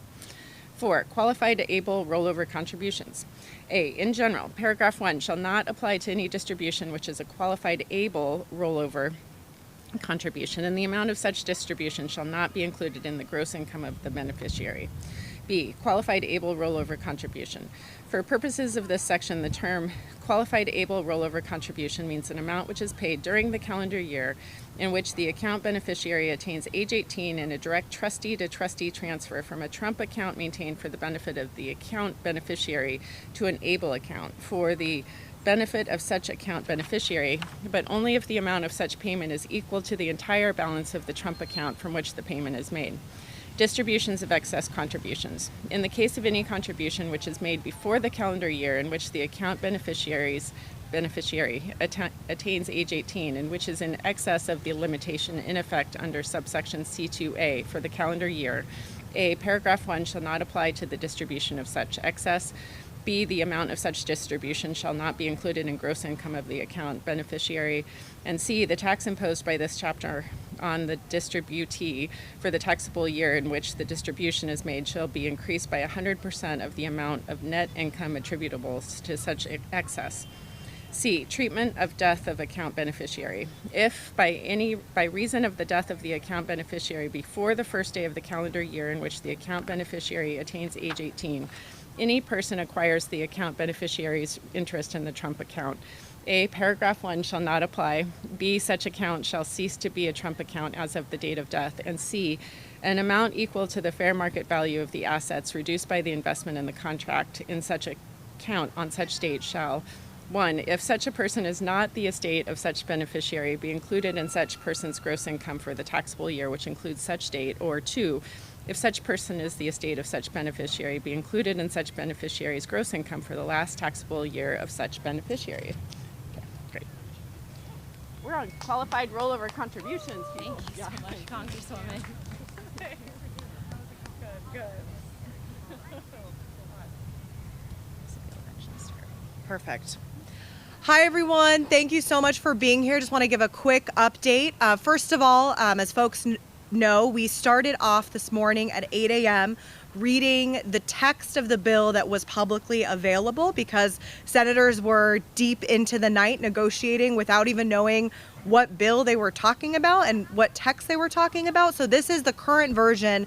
And as of about an hour ago, the United States Senate, the Republicans in the Senate voted to advance this bill forward. The vote was 50-50. One more Republican could have changed the outcome for millions and millions of Americans in this country. It's very heartbreaking. It's an atrocity of a bill. 17 million people are going to lose their health care with this vote that Republicans move forward with. And Vice President J.D. Vance was ultimately the tiebreaker. Now it is going back to the House. I want to be very clear that this fight is not over. There are still members of the Republican Party in the House side who have questions about this bill, who aren't sure if the Medicaid cuts are enough, who think maybe they should cut a little bit less, who aren't happy about some of the clean energy policies in there. So please, we need to keep the fight. That's why we're here. We're on hour 7 or 8 of reading the entirety of this bill. I'm now on page 287. And we are going to keep reading every single word of this bill until we get through it so that the American people know what it is that the Republicans are voting for. Page 287, qualified rollover contribution. For purposes of this section, the term qualified rollover contribution means an amount which is paid in a direct trustee-to-trustee transfer from a Trump account maintained for the benefit of the account beneficiary to a Trump account maintained for such beneficiary, but only if the amount of such payment is equal to the entire balance of the Trump account from which the payment is made. F, qualified general contribution. For purposes of this section, in general, the term qualified general contribution means any contribution which is made by the Secretary pursuant to a general funding contribution, is made to the Trump account of an account beneficiary in the qualified class of account beneficiaries specified in the general funding contribution, and C is in an amount which is equal to the ratio of the amount of such general funding contribution to the number of account beneficiaries in such qualified class. General funding contribution. The term general funding contribution means a contribution which A is made by an entity described in section 170C1 other than a possession of the United States or a political subdivision thereof or an Indian tribal government, or B, which specifies a qualified class of account beneficiaries to whom such contribution is to be distributed. 3, qualified class. A, in general, the term qualified means any of the following: all account beneficiaries who have not attained the age of 18 before the close of the calendar year in which the contribution is made. All account beneficiaries who have not attained the age of 18 before the close of the calendar year in which the contribution is made and who reside in one or more states or other qualified geographic areas specified by the terms of the general funding contribution. All account beneficiaries who have not attained the age of 18 before the close of the calendar year in which the contribution is made and who were born in one or more calendar years specified by the terms of the general funding contribution. B, qualified geographic area. The term qualified geographic area means any geographic area in which not less than 5,000 account beneficiaries reside and which is designated by the Secretary as a qualified geographic area under the subparagraph. G, trustee selection. In the case of any Trump account created or organized by the Secretary shall take into account the following criteria in selecting the trustee. 1, the history of reliability and regulatory compliance of the trustee. 2, the customer service experience of a trustee. 3, the costs imposed by the trustee on the account or the account beneficiary. H, other special rules in coordination with individual retirement account rules. 1, in general, the rules of subsections K and P of Section 408 shall not apply to a Trump account, and the rules of subsections D and I of Section 408 shall not apply to a Trump account for any taxable year beginning before the calendar year in which the account beneficiary attains age 18. 2, custodial accounts. In the case of a Trump account, Section 408H shall be applied by substituting a Trump account described in Section 530A(b)(1) for an individual retirement account described in subsection A. 3, contributions. In the case of any taxable year beginning the first day of the calendar year in which the account beneficiary attains age 18, a contribution to a Trump account shall not be taken into account in applying any contribution limit to any individual retirement plan other than a Trump account. 4. Distributions. Section 408D2 shall be applied separately with respect to Trump accounts and other individual retirement plans. 5. Excess contributions. For purposes of applying Section 48973B to a Trump account for any taxable year beginning before the first day of the calendar year in which the account beneficiary attains age 18, the term excess contributions means the sum of A, the amount by which the amount contributed to the account for the calendar year in which taxable year begins exceeds the amount permitted to be contributed to the account under subsection C2, and B, the amount determined under this paragraph for the preceding taxable year. For purposes of this paragraph, the excess contributions for a taxable year are reduced by the distributions to which subsection D5 applies that are made during the taxable year or by the date prescribed by the law, including extensions of time for filling the account beneficiary's return to the taxable year. Reports. 1. In general, the trustee of a Trump account shall make such reports regarding such account to the secretary and to the beneficiary of account at such time and such manner as may be required by the secretary. Such report shall include information with respect to A. Contributions, including the amount and source of any contribution in excess of $25 made from a person other than the secretary, the account beneficiary, or the parent or legal guardian of the account beneficiary. B. Distributions, including distributions which are qualified rollover contributions. C. The fair market value of the account. D. The investment in the contract with respect to such account. And E. Such other matters as the secretary may require. 2. Qualified rollover contributions. Not later than 30 days after the date of any qualified rollover contribution, the trustee of the Trump account to which the contribution was made shall make a report to the secretary. Such report shall include A. The name, address, and social security number of the account beneficiary. B. The name and address of such trustee. C. The account number. D. The routing number of the trustee. And E. Such other information as the secretary may require. 3. Period of reporting. This subsection shall not apply to any period after the calendar year in which the beneficiary attains age 17. I'm going to hand it over. If you want to... I'll grab that. This is kind of popping off. You have to kind of hold this up. I'll hold it. Oh, gotcha. Thanks. And we'll just Good afternoon, brothers, sisters, and family. I'm Dan Maurer from the Communications Workers of America, CWA. I want to thank Congresswoman Ansari for hosting this. Thank you all for watching, and please keep calling your congressmen, congresswomen, ask them to vote against this because there's still time to block it. All right, page 294. 2. Qualified able rollover contributions exempt from able contribution limitation. A. In general, section 529A, B, 2B is amended by inserting, quote, or received in a qualified able rollover contribution described in section 530A, D, 4B after, quote, except as provided in the case of contributions under subsection C1C. B. Prohibition on excess contributions. The second sentence of section 529A-B6 is amended by inserting, quote, but do not include any contributions received in a qualified able rollover contribution described in section 530AD4B before the period at the end. C. Conforming amendment. Section 4973H1 is amended by inserting, quote, or contributions received in a qualified able rollover contribution described in section 530AD4B after, quote, other than contributions under section 529AC1C. 3. Failure to provide reports on Trump accounts. Section 6693A2 is amended by striking and at the end of subparagraph E by striking the period at the end of subparagraph F and inserting, quote, comma, and by inserting after subparagraph F the following new paragraph, quote, G, section 530AI relating to Trump accounts. 4. Clerical amendment. A.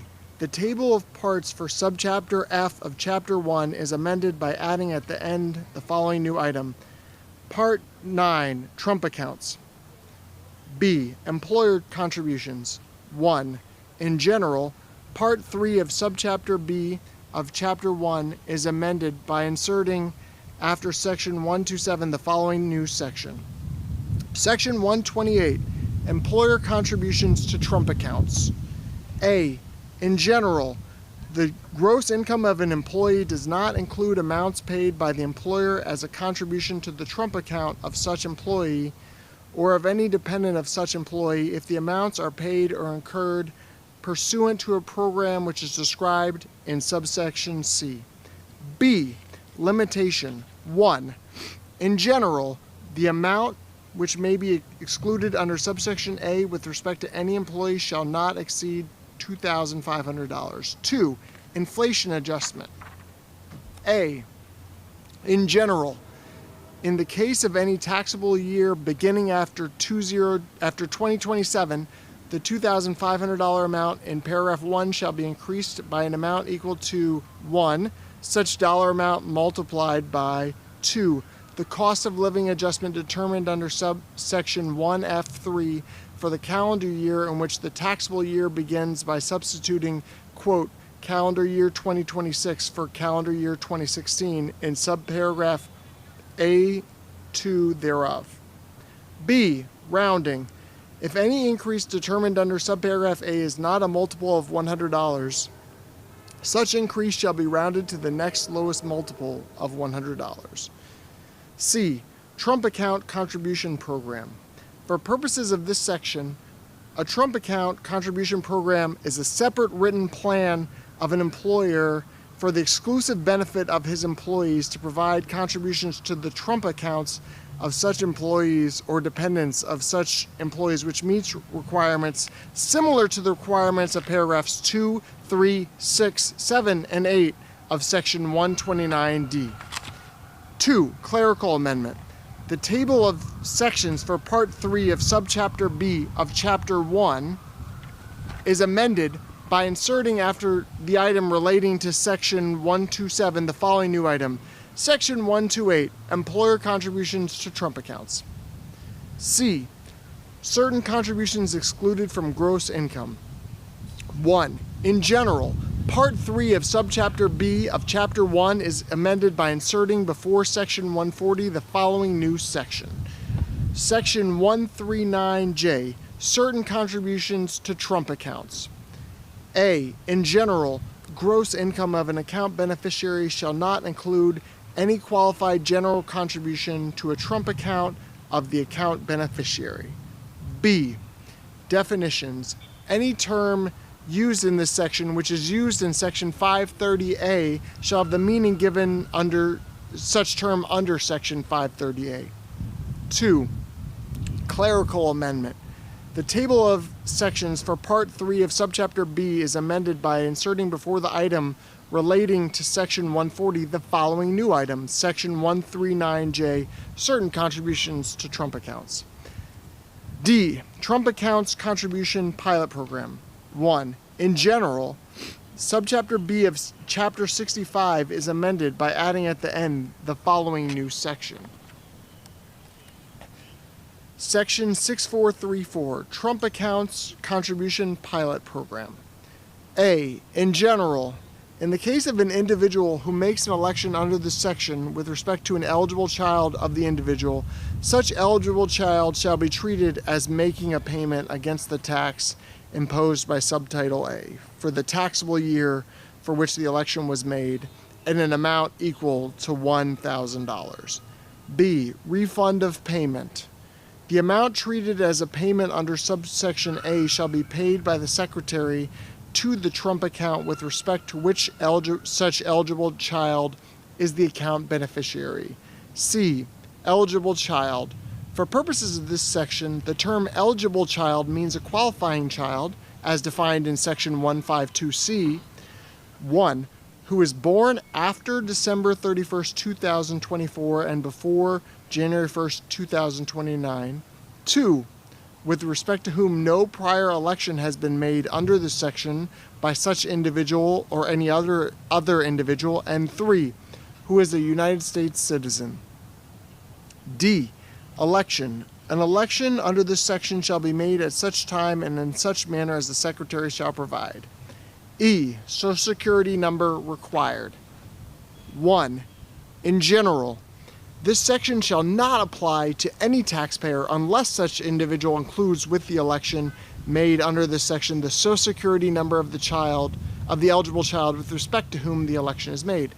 2. Social Security number defined. For purposes of paragraph 1, the term Social Security number shall have the meaning given such term in section 24H7, determined by substituting, quote, before the date of the election before made under section 6434, end quote, for, quote, before the due date of such return, end quote, in subparagraph B thereof. F. Exception from reduction or offset. Any payment made to any individual under this section shall not be 1. Subject to reduction or offset pursuant to subsection C, D, E, or F of section 6402 or any similar authority permitting offset, or 2. Reduced or offset by other assessed federal taxes that would otherwise be subject to levy or collection. G. Special rule regarding interests. The period determined under section 6611A with respect to any payment under this section shall not begin before January 1st, 2028. H. Mirror code possessions. In the case of any possession of the United States with a mirror code tax system, as defined in section 24K, this section shall not be treated as part of the income tax laws of the United States for determining the income tax law of such possession unless such possession elects to have this section be so treated. I. Definitions. For purposes of this section, the terms Trump account and account beneficiary have the meaning given such terms in section 530A(b). 2. Penalty for negligent claim or fraudulent claim. Part 1 of subchapter A of chapter 68 is amended by adding at the end the following new section. Section 6659, improper claim for Trump account contribution pilot program credit. A. In general, in the case of any individual who makes an election under section 6434 with respect to an individual who is not an eligible child of the taxpayer, 1. If such election was made due to negligence or disregard of the rules or regulations, there shall be imposed a penalty of $500, or 2. If such election was made due to fraud, there shall be imposed a penalty of $1,000. B. Definitions. 1. Eligible child. The term eligible child has the meaning given such term under section 6434. 2. Negligence, disregard. The terms negligence and disregard have the same meaning as when such terms are used in section 6662. 3. Omission of correct Social Security number treated as mathematical or clerical error. Section 6213G2, as amended by the preceding provision of this act, is amended by striking, quote, and at the end of paragraph Y, by striking the period at the end of subparagraph Z and inserting, quote, comma, and by inserting after subparagraph Z the following new paragraph. Quote, AA, an omission of a correct Social Security number required under section 6434E1 relating to the Trump Accounts Contribution Pilot Program. 4. Conforming amendments. A. The table of sections for subchapter B of chapter 65 is amended by adding at the end the following new item. Section 6434, Trump Accounts Contribution Pilot Program. B. The table of sections for Part 1 of Subchapter A of Chapter 68 is amended by inserting after the item relating to Section 6658 the following new item. Section 6659, Improper Claim for Trump Account Contribution Pilot Program Credit. E. Effective date. The amendments made by this section shall apply to taxable years beginning after December 31st, 2025. F. Funding. In addition to amounts otherwise available, there is appropriated to the Department of the Treasury out of any money in the Treasury not otherwise appropriated, $410 million to remain available until September 30th, 2034 to carry out the amendments made by this section. Are we moving? Okay, I'm going to stop there because we're at the end of the chapter then. All right. Thank you so much, Dan. I really course. appreciate it. And then for everyone still tuned into the live stream, we have thunder and lightning. So we're going to move to our secondary rain location, which is H143 inside the Capitol. So please follow along there. Thank you, everyone.